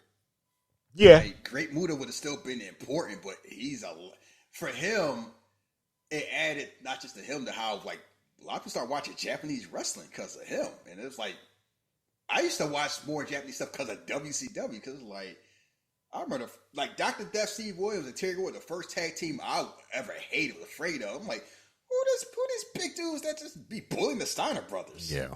Like, where the fuck? I'm like, where the fuck they come from? Yeah. Yo, dead ass. Yo, they, yeah. That is the first team I remember like actively hating as a teenager, because I was a big time Steiner Brothers fan, and then all of a sudden these two country ass white boys from Japan just came over. It was just beating the brakes off of the Steiners. And I was like, what is this shit? The same way you feel about them is the same way I felt about the Nasty Boys when they came to WCW, NWA, whatever they were calling at the time. I know they were beefing with the Steiners. Yes. I was like, no, man, they should be waxing them. Yeah, I hated the Nasty Boys more in WWF for some reason than WCW. It's wild because I remember in WCW, but I hated them in WWF. WCW, I like, because I used to love when they was fighting Cactus Jack and Kevin Sullivan and Max Payne. It's like, it's funny you watch, like, why they out here going shooting the film with the Steiner? You know why? It's a whole body dysmorphia thing. Because they look like two big fat guys. Mm-hmm. It's kind of like how they hang. It's like, and now you get older, it's like, they probably could fight. Oh, yeah. They look like they can fight, so it makes sense. So it's wild, because when I look at like Bollywood and the same thing, like we're wrestling fans, and it's like, you can only judge stuff based upon what you see. And when you're an American, you tend to kind of like have this very narrow viewpoint of like, who's the best wrestler. And everybody was talking about, Shawn Michaels or Ric Flair. I'm under somebody from Mexico or Japan be looking at us like, who? The fuck you talking about? Imagine you like grow up with like El Santo, or you like Kenta Kobashi or something like that, and somebody talk about some fucking Bret Hart. And that's no offense to Bret Hart. It's like, he ain't no, Drew Nakayama good. He ain't no Steve Austin. They probably look at you like, look, I'll say it this way. I'll be nice. That's why I say it. The way we talk about American wrestlers, and you say that to somebody, Mexican or something like that, yeah, they gonna look at us like we crazy, because they gonna like. But you can only go by what you see. Yes. Wrestling is more worldwide now and more universal, where you can see everything like that. But you gotta keep in mind, like, it's hot. Like, it's the same thing. Like, we talking about the best actors. We going by what we see in America. It's a lot of places. Like, I know somebody like Hong Kong cinema be like, Leonardo who? that little man. They be like, that ugly little man. Like, no. Like, they probably not like because action translates worldwide. Like, somebody like The Rock. If you like action movies, you're gonna like The Rock. Everybody like The Rock. That's why The Rock's so popular. He ain't just popular here. He popular everywhere. It's the same thing like how Stallone and Schwarzenegger were. It's like everybody know them. Someone like Denzel Washington, he might be the exception. Like, he might be one of the few, like, I'm non-white and everybody rock with me. He might be the only, like, him. Will Smith is different because Will Smith's an action star. Like, Denzel wasn't really an action star, but it's kind of like this whole, we can't market black people overseas. Because black people are racist. That's how they treat black people. Like, well, I'm going to have Denzel on the cover somewhere in Russia. And then you realize it's like, no, everybody like Denzel. Hey. But that's the damn exception. Like, he is the exception. And it's just a wild thing where it is both, it's easier to see stuff that I ever could. Like the fact I could just go on Amazon Prime, I could just watch big budget Bollywood movies with no problem is America. Because before I had to go to the mall and find a kiosk that sold them. Right? Or At ask the a desk. homie for a hookup. Pretty much. And hope it worked. Like hope it worked my DVD player. Because it's like the wrong region, I'm screwed. Like now, it's just streaming somewhere. So, and we're the type of show where it's like, if we like the movie, we doing the movie. I don't care where it come from. Yeah. Like, I don't care what genre. I'm like, they got subtitles. I know how to read. I ain't got no problem with that. What movie you seen recently? Movies? Yeah, I haven't. I really got into it a couple of days ago with Invincible Fight Girl. Because I said I was going to wait to watch it because I figured it was short. I could watch them. Like, each episode about 20 minutes. That, it may be the cutest, wholesome show I watched in a long time. Yeah, I saw the commercials for it. And I just thought, it was about a black girl who wanted to be the best wrestler. So I was like, I'm already in. I like wrestling. And I could see a little girl watching that and being like, I want to wrestle. Not saying, she should or shouldn't, but you know what I mean? Just seeing a black girl because, there's always catered to white folks. So the premise was cool right there. Then I'm watching this show and I'm just like, each episode just has so much heart. And it's like, be your best. Do this. It's always somewhat teaching a little small thing here and there. And I just think as the show's episodes going, I'm like, hey, it's getting better and better each episode. I don't know if it's 10 episodes. I don't know if I watched. There are 10 episodes, so I guess that may be the last one. But I hope it gets a second season. I hope it gets to finish where it started, because now she's basically not at the end, but the woman that she grew up seeing as a kid is about to train her. She's older now. She seemed bitter. She's an old bitter vet, looking at young folks like she don't want to be bothered with. But for whatever reasons, now she's going to train her because the promoter that I guess did her bad back in the day, she don't want to see the same thing happen to this young black girl. So we'll see. But it's really, if you like wrestling, you still into cartoons, still watch them, I would suggest anybody just check it out. At least check the first 2 episodes out and see if you want to keep going from there. Yeah, from what I see, it's like that's what I've heard. Yeah. So also, spoiler alert, so apparently Batman shows up on Creature Commandos. Oh, okay. Yeah. So I'll keep an eye on that. So I saw Sonic the Hedgehog 3. Okay. Have you seen that yet? No, I haven't seen it yet. It's excellent. That's what I keep hearing. It is like it.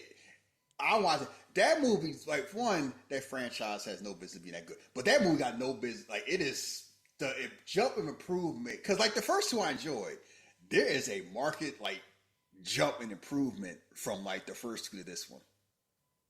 Like, it is noticeable, and I don't know, it's like the storyline or what it like. It's just I'm watching it, I'm like, this movie's like not just as good, it's emotional. Like, why am I here? And it's wild. Without, like, the whole story about Shadow the Hedgehog, like, he was found, and then the whole thing, he was with this girl named Maria, and then she died, and that's why he the way he is. Mm-hmm. I knew the story, I had never seen it, but knowing the story and then watching the movie, as soon as she shows up, I'm like, I start feeling this dread, like, because you already know it is not going to end well if you know the story. But the way they tell the story out just feels so much worse. Like, I cannot remember the last time I watched a quote-unquote kiddie movie, or like movie you think about low stakes and just be feeling like some dread. Like, because you see them being happy and it's Keanu doing that voice perfectly. I'm like, when the bad happened, it is going to hit so damn much. And when it did, I was like, ugh. And I was thinking like, why am I getting all these feels about a Sonic the Hedgehog movie? They got the juice. From what I heard now, see, this is where we're on social. They say Amy show up, right, at the end? Yes. Yeah, so yeah. Yes, she does. And people was out there clapping like they saw Nick Fury. I was like, from getting to where we started and you telling me, oh yeah, Amy gonna show up next. Yes, I'm like, what? Amy and Metal Sonic. Yes. Fucking Metal Sonic. I didn't even know about that. I knew about Amy. I didn't know about Metal Sonic too. Yes, that's Amy shows up to save Sonic from a whole bunch of Metal Sonics. Wow. Yes. Wow. Yeah, and people start, like I said, it's got to the point where it's kind of like, who would have guessed that franchise? Somebody show up and people cheering like it's an MC. Like, because everybody stayed for the credits, post credits. And I cannot remember the last time I watched a non-comic movie where the majority of the crowd stayed to see some post credit stuff. And for the fact that it was for Sonic the damn Hedgehog. And I'm like, they got Jim Carrey, Idris Elba, and Keanu Reeves. Sonic got the juice. And it's like, they are not phoning in. Like, you could tell Idris Elba and Jordan, Keanu was acting his ass off. Like, I will give him credit. Like, he was, like, I'm surly, I'm mean, but I got a heart. And it's like, he just found that perfect. It's weird to kind of like, call it, if John Wick was in the Sonic universe, like the fact you see Shadow picking up a gun and shooting at Sonic while on a motorcycle, and I'm sitting here like, yes, they definitely knew the assignment. So what is? Oh, I want to kind of. Well, I kind of got an idea. What is Shadow by the end of the movie to Sonic?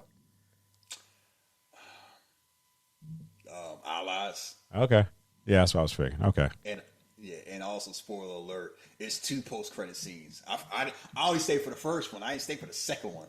But I found out about the second one afterwards.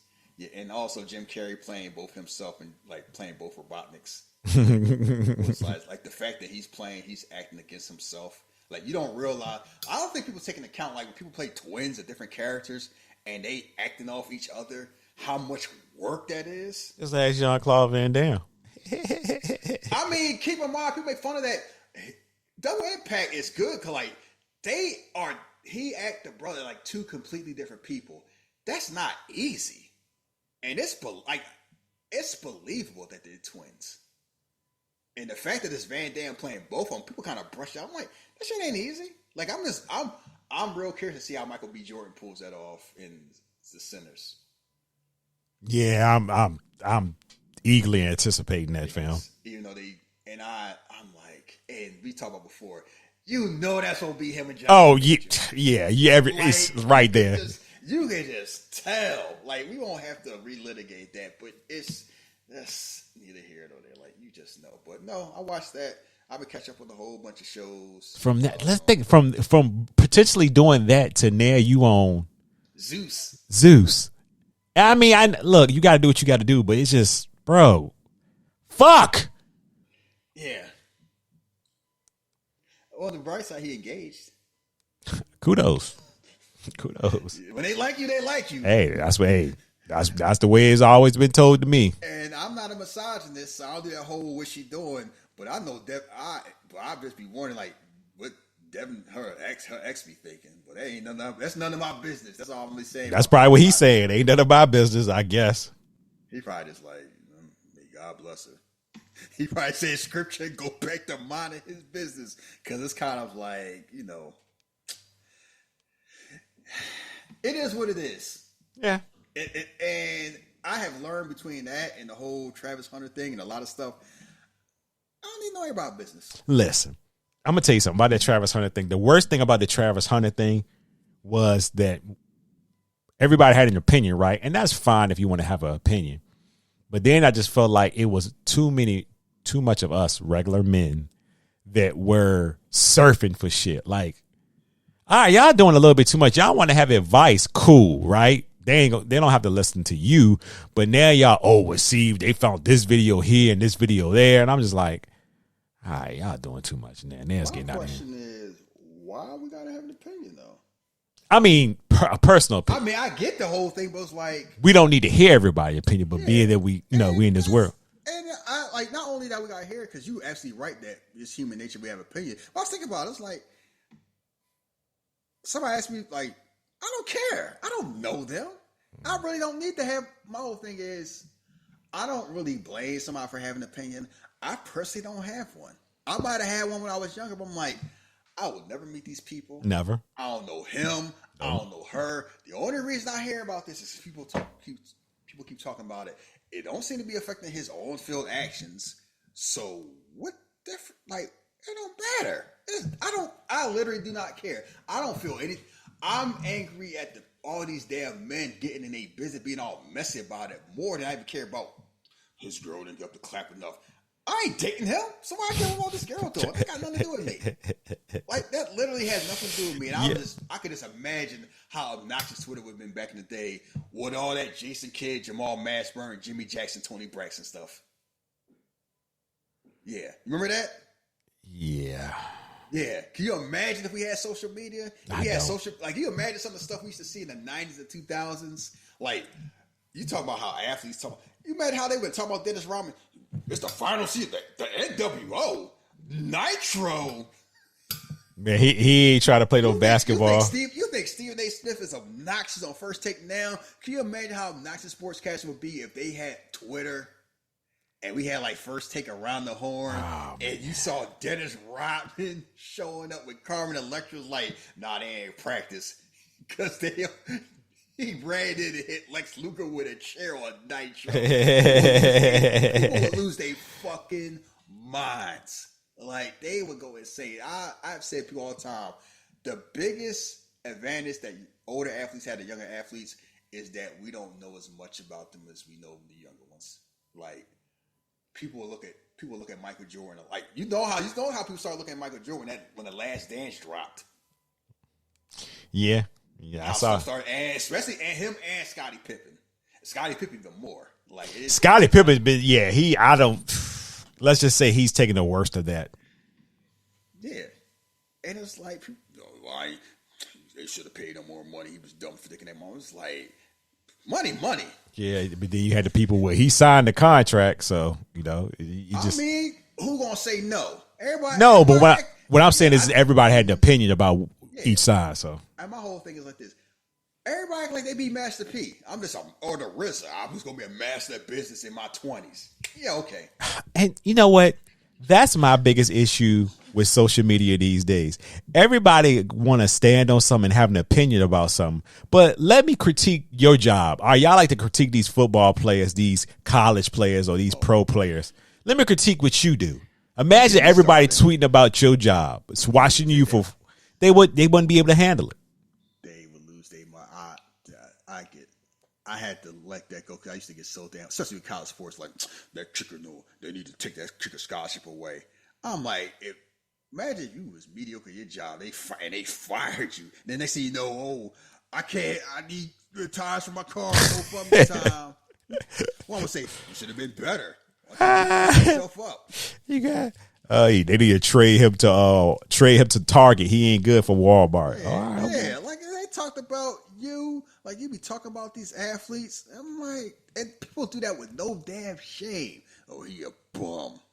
And why are we talking about salaries? Like, do you talk as heavily as you talking about Jalen Hurts' salary? Let folks start talking about your salary. Oh, I think he making a little bit too much for what he do. I be thinking of that a lot of times. Like, some of these people, like, how these podcasts are making all this money. Like, you ain't all that good. You average. You an analyst that never write, and you out here sending your kids to Dartmouth and Yale. What's the big guy name? You decide you talking about old buddy that nobody like. Whitlock. There it is, Whitlock. Oh my God, it's like I used to like him too. Oh, when he first started, because the wild thing was he wasn't always like that. Oh, I remember I remember, and all of a sudden he just tried to find this little weirdo lane. Because when ESPN would start doing that whole, we're gonna start like doing more black people stuff, and they wanted to give him control. Like people started noticing like certain black people that rock with him, and they kind of rock him like that, and then it started going, and then he used to start noticing stuff, and then he used to start changing. Like, you know what, It's hard to stand out if you're good at your job. It's easy to stand out if you're just loud. And a lot of people this whole thing, you know what? I'm going to be loud. I'm going to be obnoxious. I'm going to be controversial because it's easier. There's no authenticity. And then you notice, like, you keep noticing over and over again, it's like Sage Steele and Michelle. Like, what's the name? The girl that used to be on Raw? Oh, Charlie Caruso. Man, these motherfuckers start telling on themselves. Yeah, and this is wild. You just be wondering, are they doing this because they really feel that way? Or are they doing this because they just feel like it's just easy money? Because my thing is, once you do that, you can't come back. You can't turn, and you got to stay on. You got to stay there, and it's a shelf life. And when they don't, like, all you got to do is look at Stacey Dash. It worked until it didn't. Now where's she going to go? What's she going to do now? Burnt the bridges. Burnt them. I'm going to BT. The fuck you are, because guess what? people got memories. They're going to always stay on your neck. And it's like, you do that, you got to do it all the way. And even if you do it all the way, if you're not white, it's a limit. They're going to replace you. Like, you will never do enough. You will never tap dance enough for them to let you in their house. They might let you in front of the house. Mm-hmm. You're never going to be inside the house. And then when you done, like the Ice Cube song about the South song, you sold out, then you try to go back home. And it's like, no matter how much you sell out, there's a limit to how much you get accepted. And then once you discard it, you don't have any, you're a ship with no port. You got no place to go. And then what you gonna do? Nothing.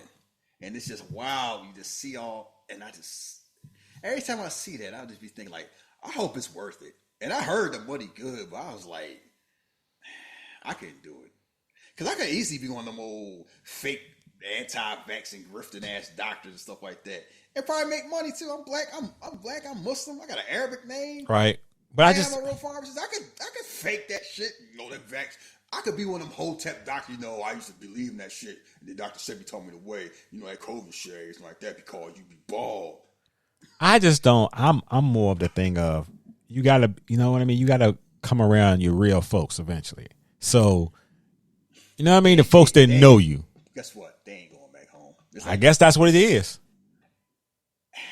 We learned that. You know what? In hindsight, we learned the wrong lessons when we heard about Aaron Rodgers' fault. Aaron Rodgers fell out with his family.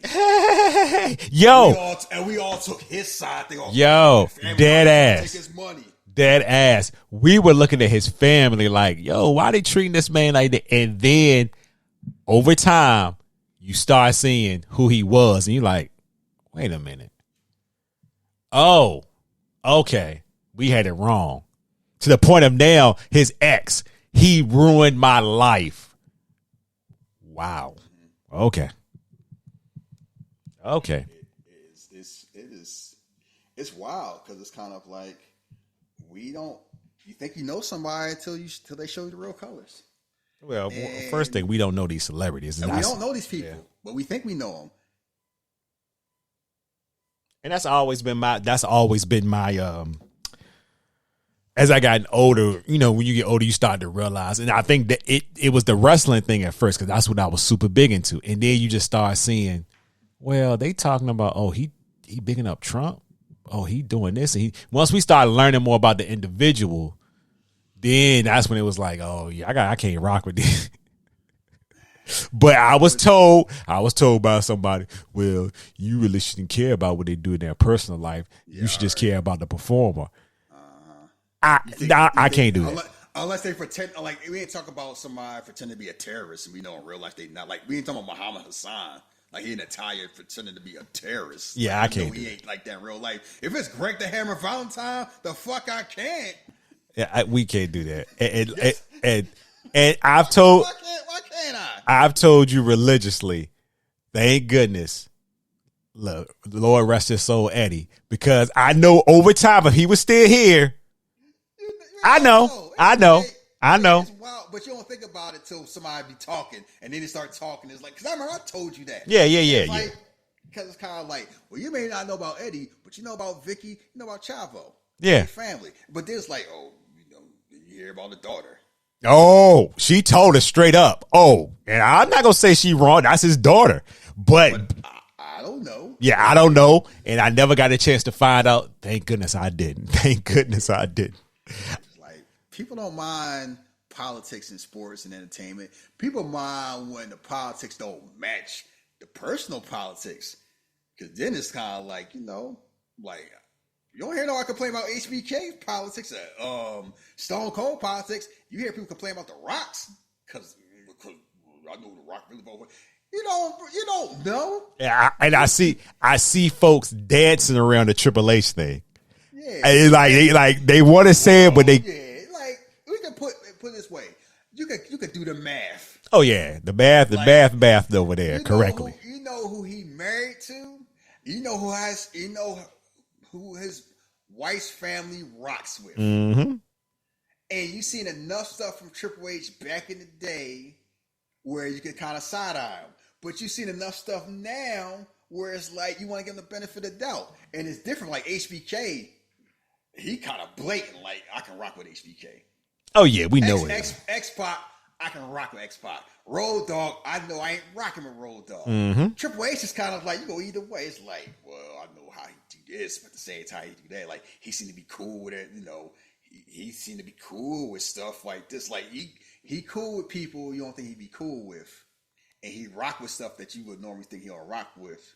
But at the same time, you know what he used to do. Mm-hmm. And you know what his family's still like, You know, but you don't like. It's like but you don't want to know. You could say all day long. Like, guess what? Stephanie may not get along with her dad, mm-hmm.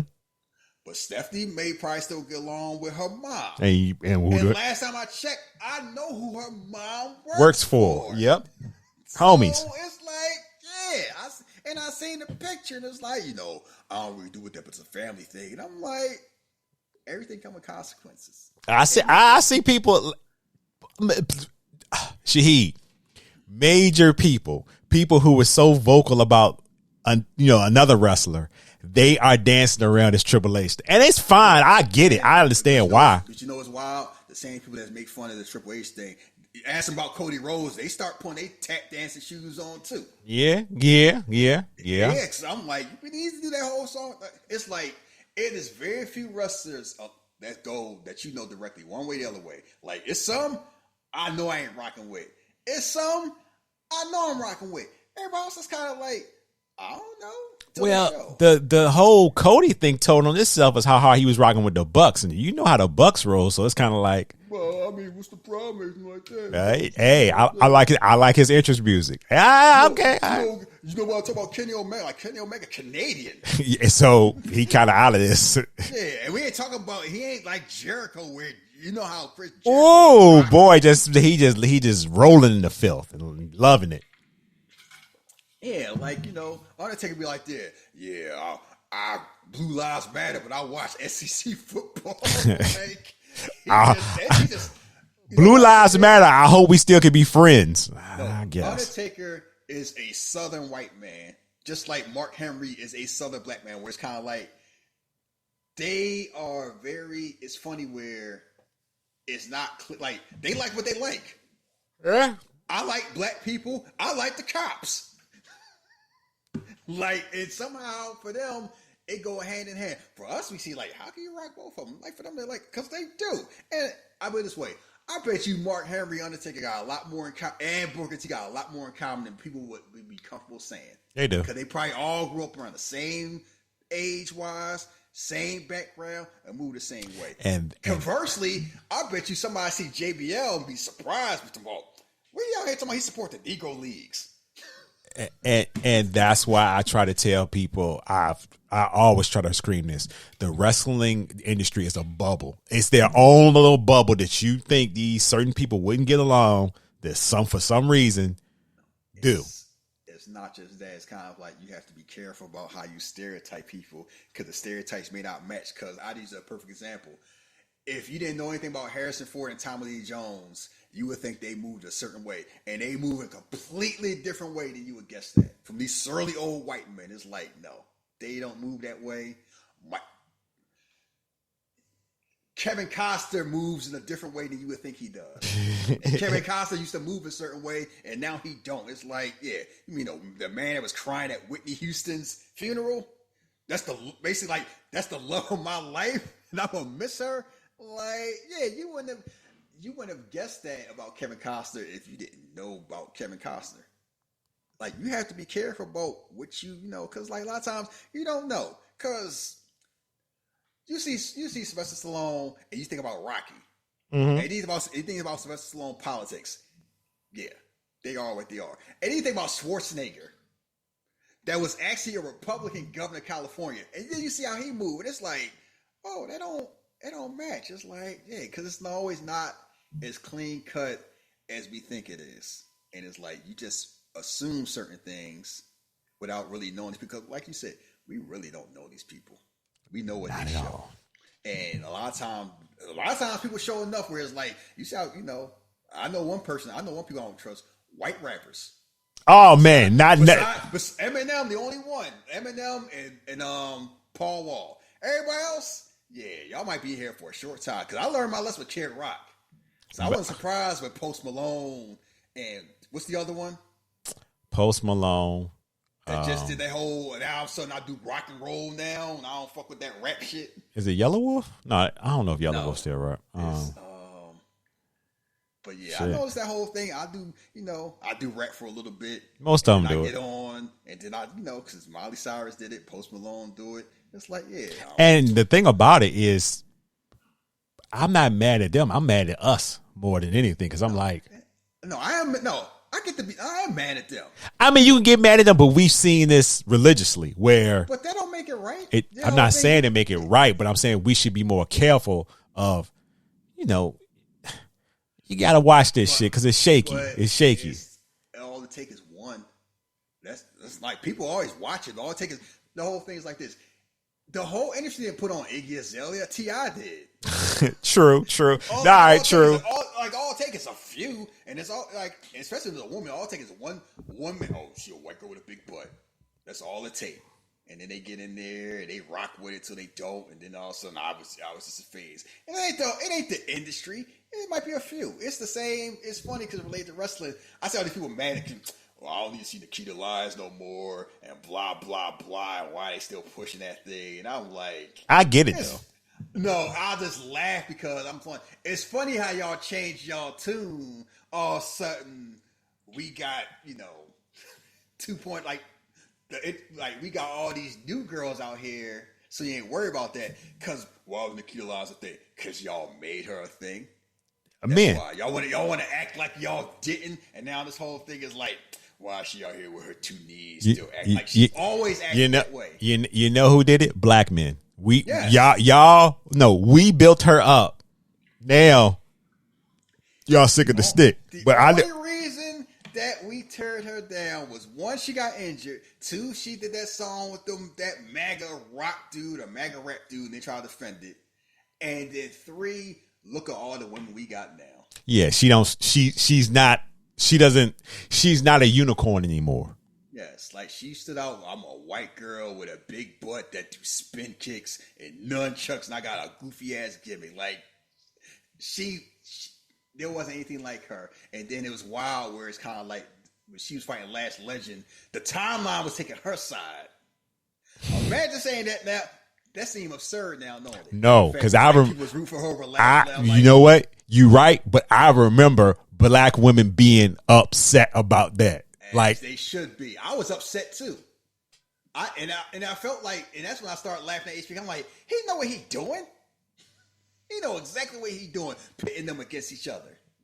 That's the first thing I do. Like, yeah, HBK. Like, I'm familiar with your game, and it's like, and it's wild. We see how the perception of them changed in like 2 years, because people like how they look at Last Legend now is how I looked at Nikita then, and the fact like I couldn't believe it was ever pushing Nikita. I'm like, yeah, I can. I bet you can. I can't, because I was there.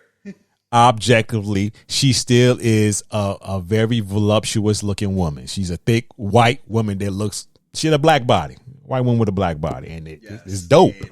And she acts a certain way that is alluring to some and off-putting to others, and I but get that too. When you got that and you wrestling like you wrestle for world class, it's kind of hard now, because you got these freaks now. These women are like just athletically above you, and not just that. You have so many women, beautiful women that can wrestle better than you, and it's kind of like the whole thing like this. Nikita Lyons stood a lot more like until you see Jada Parker show up. What's the whole thing? A Chrysler like a Phantom to a Phantom show up? Well, the Phantom showed up. Her name is Jada Parker. It's like, yes, Nikita Lyons looked the way she looked. Jada Parker looked the way she looked. And Jada Parker's authentic. And the Nikita Lyons might be authentic too, but it's an authentic way that is off-putting. It's off-putting. People that she's supposed to be catered to. Because white people ain't rocking with her like that. That's supposed to be for us. Yeah. Guess what? Yes. Black women never liked that, and black men did until they didn't. And now they don't. So she is a woman without a woman without an island. And it's like now they leaning more into it, and we, like I said, the men are kind of like, ew. I mean, but you know what's funny about it? I think it fit more personality because I don't think she being fake. Now listen, I don't think she being fake, but they turn it up more for TV, right? I mean, but it's wrestling. Everybody turning up more for right. TV. But all I'm saying is when she turns it up, I think now most men are kind of like, ew. And the black women already been like, y'all need to stop. But you know what's wild? What's that? The same thing that said about her, we were saying about Apollo Crews. When all of a sudden he pulled the spear out and came out with a scarf. And there was all these thick pieces. Talk about, well, you ain't Nigerian, so how you know how to exit? I had Nigerian friends. They was like, yeah, exaggerate a little bit, but I got no problem with it. We move that way. So I'm going to tell them they wrong. Oh, I ain't telling them they wrong. I'm just... But I remember the whole discourse about that. Yeah, I do too. I know you remember too. Like it was a lot of back and forth about authenticity and is it cosplaying and stuff and all that. The same thing like Kofi Kingston when he first started. Mm-hmm. Cause he ain't Jamaican, but we didn't know. It's kind of like we just rock with it. It's different where if you start something you go normal, you make fun of it, you keep it moving. It's like Apollo Crews was a certain way. And then all of a sudden, it's exaggerated. It's like, what is this? What's this going on? Same thing with Obafemi. Obafemi did not always talk like that. Like, it is everything about it is kind of like, yeah, I'm going to turn that knob from like 6 to 13. And we just rock with it because we like him. But it's like, it is the same. It's when they like you, it's cool. When they don't, they don't. Yeah, that's true. If we like Nikita Lyons, her, that we laugh at that whole storyline with her and Ashanti Adonis and Carmen Petrovich. Oh, it's funny because I laugh at that because it's just wow. That whole storyline is funny because it's kind of like Carmen Petrovich seeing the one that's most out of place, but in real life, she would probably date somebody like Ashanti Adonis. Yeah. I can see and it. You would not guess that. I noticed that with a lot of those NXT women. It's like you see who they with, and it's kind of like Bill Watts would be having a problem. Let's just put it that way about the whole thing going. But yeah, we went up a tangent, and lucky I don't got to rush because I already prepared like that, so I had a little more time. But it's kind of like authenticity matters, and when people kind of fake it, you notice. What happened to my mother was a Rolling Stone. Yes, and she was a groupie. She was a groupie. Wait a minute. I'm like, wait a minute. What the fuck is going on? What did she just say? And I guess everybody complained about it because they dropped that the next week. NXT is supposed to find what your gimmick is. Mm-hmm. I think hers was just so wild because it was like playing out like so drastic and rapid from like week to week. It would change. Because you see like Tatum Paxley, how she started to where she at now are completely different. But it was gradual. So it's easy to accept it. Nikita Lyons was just changing. It just went from like week to week. It's like she got nunchucks. Now she's rapping. Now she's singing. Now she hurt. I used to be a rock star. I used to be a bully. So I got in trouble. Like, I get it. This is where you find yourself. So I'll rock. You need to hurry up and find. It was kind of like that whole when the Big Show was trying different gimmicks out every week, pretend to be somebody else. Yeah. Like it's the fact that we were seeing it, and it's just so drastic. Is what was this off-putting because it just feel like it's like Taskmaster looks goofy in real life. If you see somebody like Captain America's sword and Wolverine's claws and the Punisher's gun and Mjolnir, it's like, what am I watching? That's how Nikita Lyons was. She had all these gimmicks and just kind of like, I need to figure out the right one, and then what I do, it work out. And now her right one is basically kind of like Zeus Network All-Star.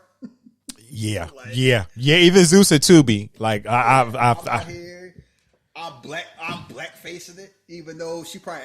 And it's wild. Like I see who she rock with in real life. I see her friends. It's like she probably moved like that. But see, that's it my it just translates differently on TV.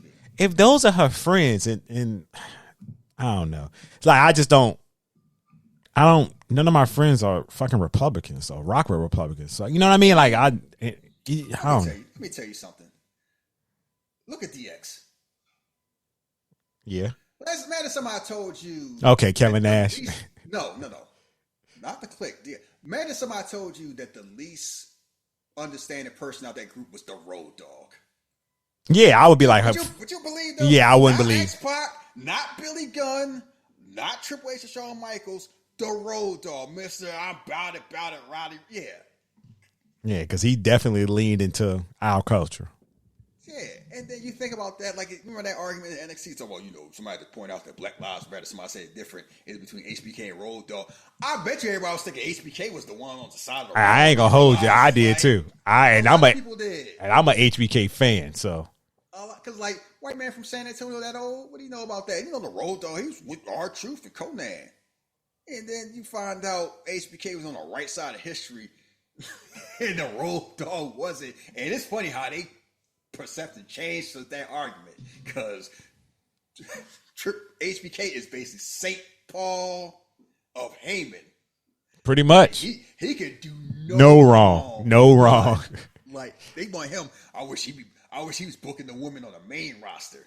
And so supposedly, I read that may be happening where Sean gonna move up to, I guess, either Raw or SmackDown, and they gonna bring the dude Scott D'Amore to do TNA now. That's what I read. I don't know how true it is. Well, I mean, I would love to see Sean main roster stuff. I don't want to see NXT messed up, but Scott D'Amore seemed to know his stuff. It's just I just wonder how different it would look, because it's like one thing about NXT is kind of like, I'm gonna talk forever. It's like one thing about NXT is it seems authentic in a way where like the people that's there seem to be like the best version of themselves, and like put up, and like you don't mind changing stuff if it ain't working and laying it in like stuff in a way that it doesn't normally happen with like non-white wrestlers, right? And also, I don't know if Scott D'Amore got HBK's eyes for talent. But D. Now, I saw that faction with Gigi Dolan, Tatum Paxley, and Shotzi. I'm like, yeah, I know what y'all doing. And I definitely know, because when I saw Shotzi push her head down, I was like, oh, I see what time it is. Yeah, y'all keep joking on Shawn Michael. That boy got a vision. Yeah, we know like the whole thing. Cause like one, it just makes sense because their gimmicks kind of all like work somehow. But then you see the three of them together. And y'all saw that when he pushed the ass like that, and I'm like, I say, yeah, I know who be out there pegging. Jeff said that. I did not say that. I did not judge, just in case some people from like Pakistan listen to the show be out here talking about we doing some haram stuff. Look, but no, I just laughed when I saw that, because I'm just kind of like, I see the vision. Yeah. And just in case you didn't see it, it just took 5 seconds. Like that's all it took. That's pretty much. It is like, you know what? I'm familiar with your game. Like when I see Katana Chance and Kaden Carter back on the show with Lash Legends and Jakar Jackson, and then see Isla Dawn and Albert Fire show back up, and it's like I was teasing somebody, because like Albert they saw Isla Dawn, it's somebody Isla. Like, I know exactly who, like, why y'all it's somebody Isla Dawn to catch my eye. You mean a thick woman with that accent? Come on, like, come on now. Like, why we gotta act dumb? Like, we got working eyes and we got working ears. That's one thing about. There's a perfect way to wrap up with the women, because I noticed that especially some of the clips we have been seeing, especially the holiday shows with Naomi. Oh man, they have them bubble and Rhea Ripley, and it's kind of like, yeah, they are very, like, one thing about Rhea Ripley, she know exactly. It's like she know what y'all looking at. Oh yeah, and she know this, and she know and she know that you know that she knows. And she letting you know she know too. Like, yeah, I know what y'all perverts like, and guess what? I like it too. You know, with those holiday show clips, let me know that CM Punk the Grouch thing just don't work out too well right now. Like, I get it. With a bathrobe. I was like, what the hell? Doing the earthquake spots. I just saw that. I'm like, when you having fun at work, there you go. Do stuff like that. It's like, you can say what you want. He looked like he having fun. Like, he having a hell of fun to me. Like, that man out here, and it's like, he got a lot of friends there. That's still, like, he probably squashed beef with the people he had beef with. And it's like, everybody making money. They get time off. Everybody seems like, you know, cordial, professionals. Like, yeah, I'll be having fun too. How good was him and Rollins with that? I was like, yo, that's a way to end your era on USA. That was a good segment. That need to be the main event. Sorry, Roman. Unless Rock showing up. I think they said it was going to be the main. It was the main event in the show. It should be. Yeah. Because it's like, it just feel like, yeah, Rollins was getting his ass. Yeah, he was. He was getting. They both had their little moments. They both had like, I didn't hate the place. I hated the boss. And he loved you. Ooh, it's you know, it's weird. That's when you take real life stuff and make it match the wrestling, because like it enhanced the feud. Yeah, like, it makes the stuff you see on TV matter more, because like you can see how that stuff will play out.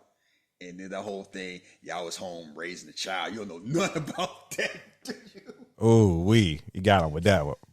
And it's like, maybe they out here practicing safe sex. What's wrong? Like, what? Maybe he don't want no kids. You ever thought about that? But the whole thing is like, yeah, I know y'all here straight ahead shooting blanks. Oh man, he told you to shoot blanks. God damn. It's just, that's the type of things they're doing. It's like Raw, SmackDown, NXT is just hitting on all cylinders at this point. And from watching the football games on Netflix, it seemed like they got that streaming stuff kind of worked out. Smooth. And good. Now I'm like, the Tyson Jake Paul thing might have just been an anomaly, so that's also a good thing. So yeah, I'm looking forward to seeing that air. I'm looking forward to SmackDown being 3 hours. I'm just looking forward, like, you just see how the people interact and everything. And I see Jade Cargill posting again. Oh, she fed up. I don't know who. I'll be too. Naomi. You just forgot about me, huh? You out here twerking with some new bitch. Hey, my guess is either gonna be Charlotte or Naomi. I don't know who did it, but that was my two guesses. It's wild. It'd be a funny thing if it ended up being Bianca, but like the one that makes sense is Naomi or Charlotte, and it's like either one of them makes sense. But it's just wild. We just see them having fun, and and you know what? I feel perfect way to wrap up. He's about how sometimes things happen. We talk about Ray Scott. I feel so bad for Raquel Rodriguez. You remember a couple years ago when it was her, Bianca, and Rhea Ripley, and it was like Raw champ, SmackDown champ, NXT champ. And yes, they sir. On the ring together, they hug each other. And they was basically like, we like the new big three. Next up, yeah. And you see where Bianca ended up, and you see where Rhea ended up, and you see all the stuff that Raquel ended up because of like health, and it's like, damn, like she didn't do nothing. Like, I know people feel a lot of ways about her, like she bland or whatever. I'm like, I thought she was good what she did. I just think she just got derailed by health. Yeah, me too. And like multiple, and it's like that is tough to go over. We have seen same thing happen to Dana Brooke when she was in WWE. Like, when you know, like for her, it's like, you know, it's like body beautiful, and then your body just betray you. What you supposed to do with that? Like, that ain't her fault, but it was like, you used to look a certain way, and you know, Candice Michelle, same thing. She got hurt, came back, got hurt, came back, got hurt, and then she don't like Candice Michelle no more, and it's like, well, we signed you because you look like this. You don't look like this. Bye. Which is fucked up. But actually, like, that's just part of, you know, that's just how it go, unfortunately. But it's like, that's one way, because guess what? Chris Jericho ain't got to worry about that. Good Lord. But that's neither here nor there. I just think about Raquel, like seeing her, like, you know, being Liv Morgan's sidekick, and I'm like, you was supposed to be next up. You was up, and then your body just said no, and it's just kind of like, it ain't her fault. No, it's not. It just shows how quickly time can pass you by because it's like I think about somebody like Carmella. When she come back, like the game looked different. The game looked different. And Carmella was awesome, but like right. she coming back and like Chelsea Green gonna be like, who are you? And what are you doing here? Like, you know who else gonna slightly pick up her? I think who gonna pick up her spot is Dakota. Yeah, it's just, and Dakota somebody else that had to deal with getting over injuries. Yeah. And doing all that. And it's like you have so many women and so many slots, and even with like I'm glad they're going 3 hours with SmackDown because they're gonna need it. But I'm just the whole thing is kind of like the women division is so cutthroat where it's kind of like you get left behind, it might be a wrap. You may never catch up. And they're gonna wait for you. And that's the whole thing when you like if you got your name made, like when you like a Charlotte or a Becky, you'll be okay. But when you trying to come up and like build yourself, those injuries can be a motherfucker.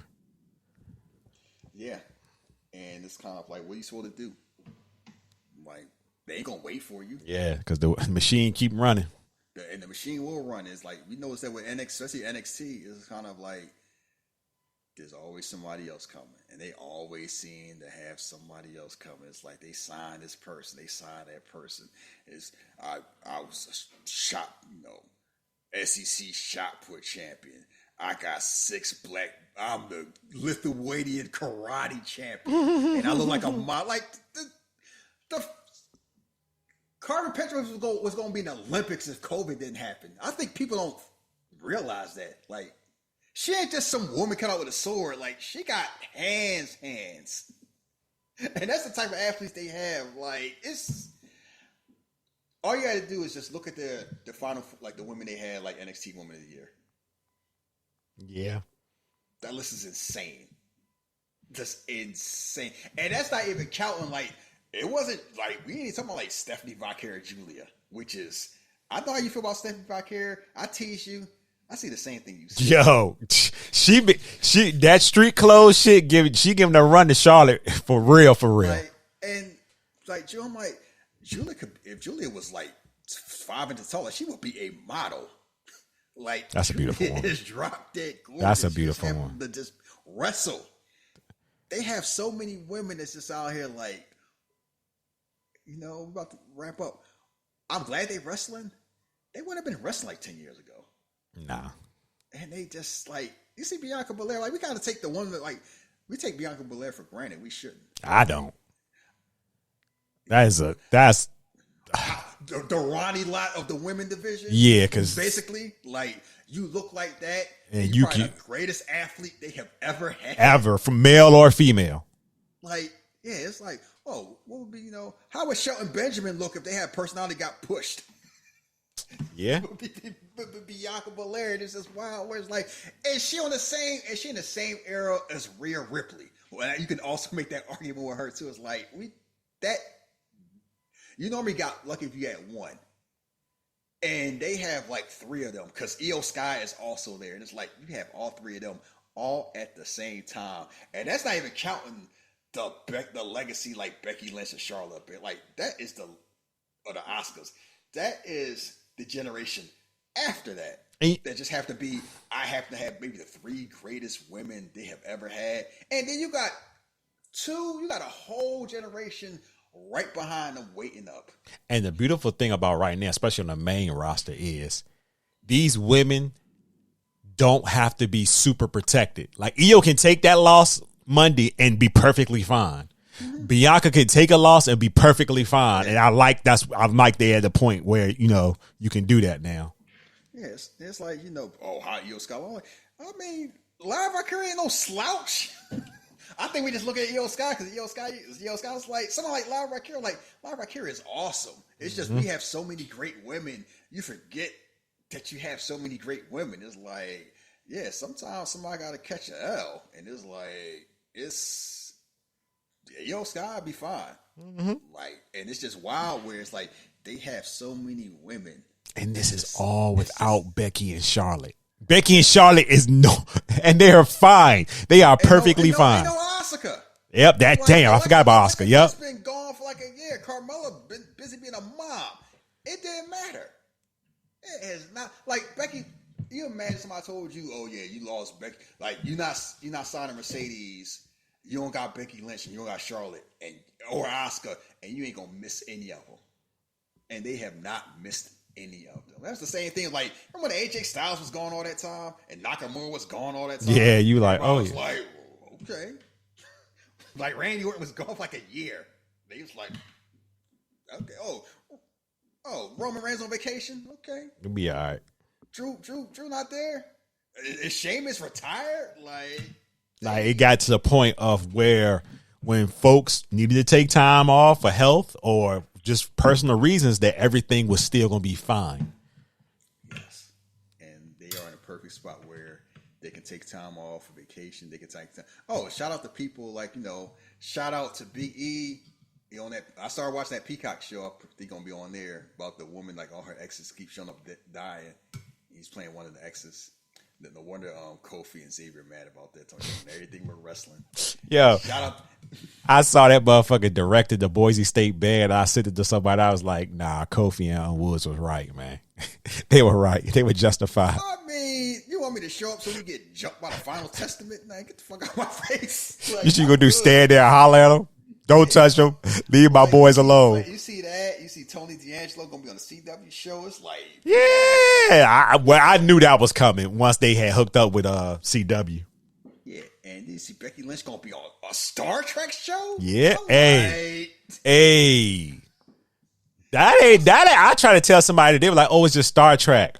Oh, it's just Star Trek. Just? That's a big deal, bruh. What you mean, just? Like, do you know how big Star Trek still is? Like, she ain't just showing up as a guest star. She's showing up on the show. Like, she gonna be part of it. I guess a reoccurring character. So And I'm like, y'all, that's a big deal. Like, that's a big deal. Big deal. That's what I get what they were saying. They was like, but I was trying to tell them, they were saying because it's like an off branch. It's not like the main Star Trek show or, I mean, but I started trying to, it's still, thing is, yes, it is. yeah, I said, it ain't no main, like, I asked people, what's main Star Trek? and that's why I had to ask them. I said, well, what is the main Star Trek? Well, and they couldn't really explain. I said, no, man, Star Trek is deep, man. Exactly. It's deep. Like, we ain't talking about Next Generation. Like, that's done. Deep Space, like, the main show, that was the big shows are all done anyway. So, it's like, if it's on the network, it ain't animated. Motherfuckers don't treat Star Trek like y'all treat Marvel. Yeah, y'all want to do the whole thing like y'all made a big deal about Sasha Banks from The Mandalorian. I mean, what, Disney Plus biggest show? Yes. That's kind of a big deal. That's a big goddamn deal. Like, it's a Star Wars show. It is a flagship show. And she was on there multiple times. Yes, that matter. I bet you a whole lot of people probably never seen wrestling saw her. And it's like, a lot more people watch Mandalorian than watch SmackDown. No offense to SmackDown. So, fuck off with all that. But go ahead, tell them the info. Yeah, you want to follow us on social media? We are on the Twitter, or the X, whatever y'all want to call it. You can follow Shahid at Philly_drugs, me at Jeff versus the world. Yeah, next week's episode. What's the name of the movie again? Pathan, and which is streaming on Amazon Prime. Until then, y'all stay safe out there. We are out of here. Peace.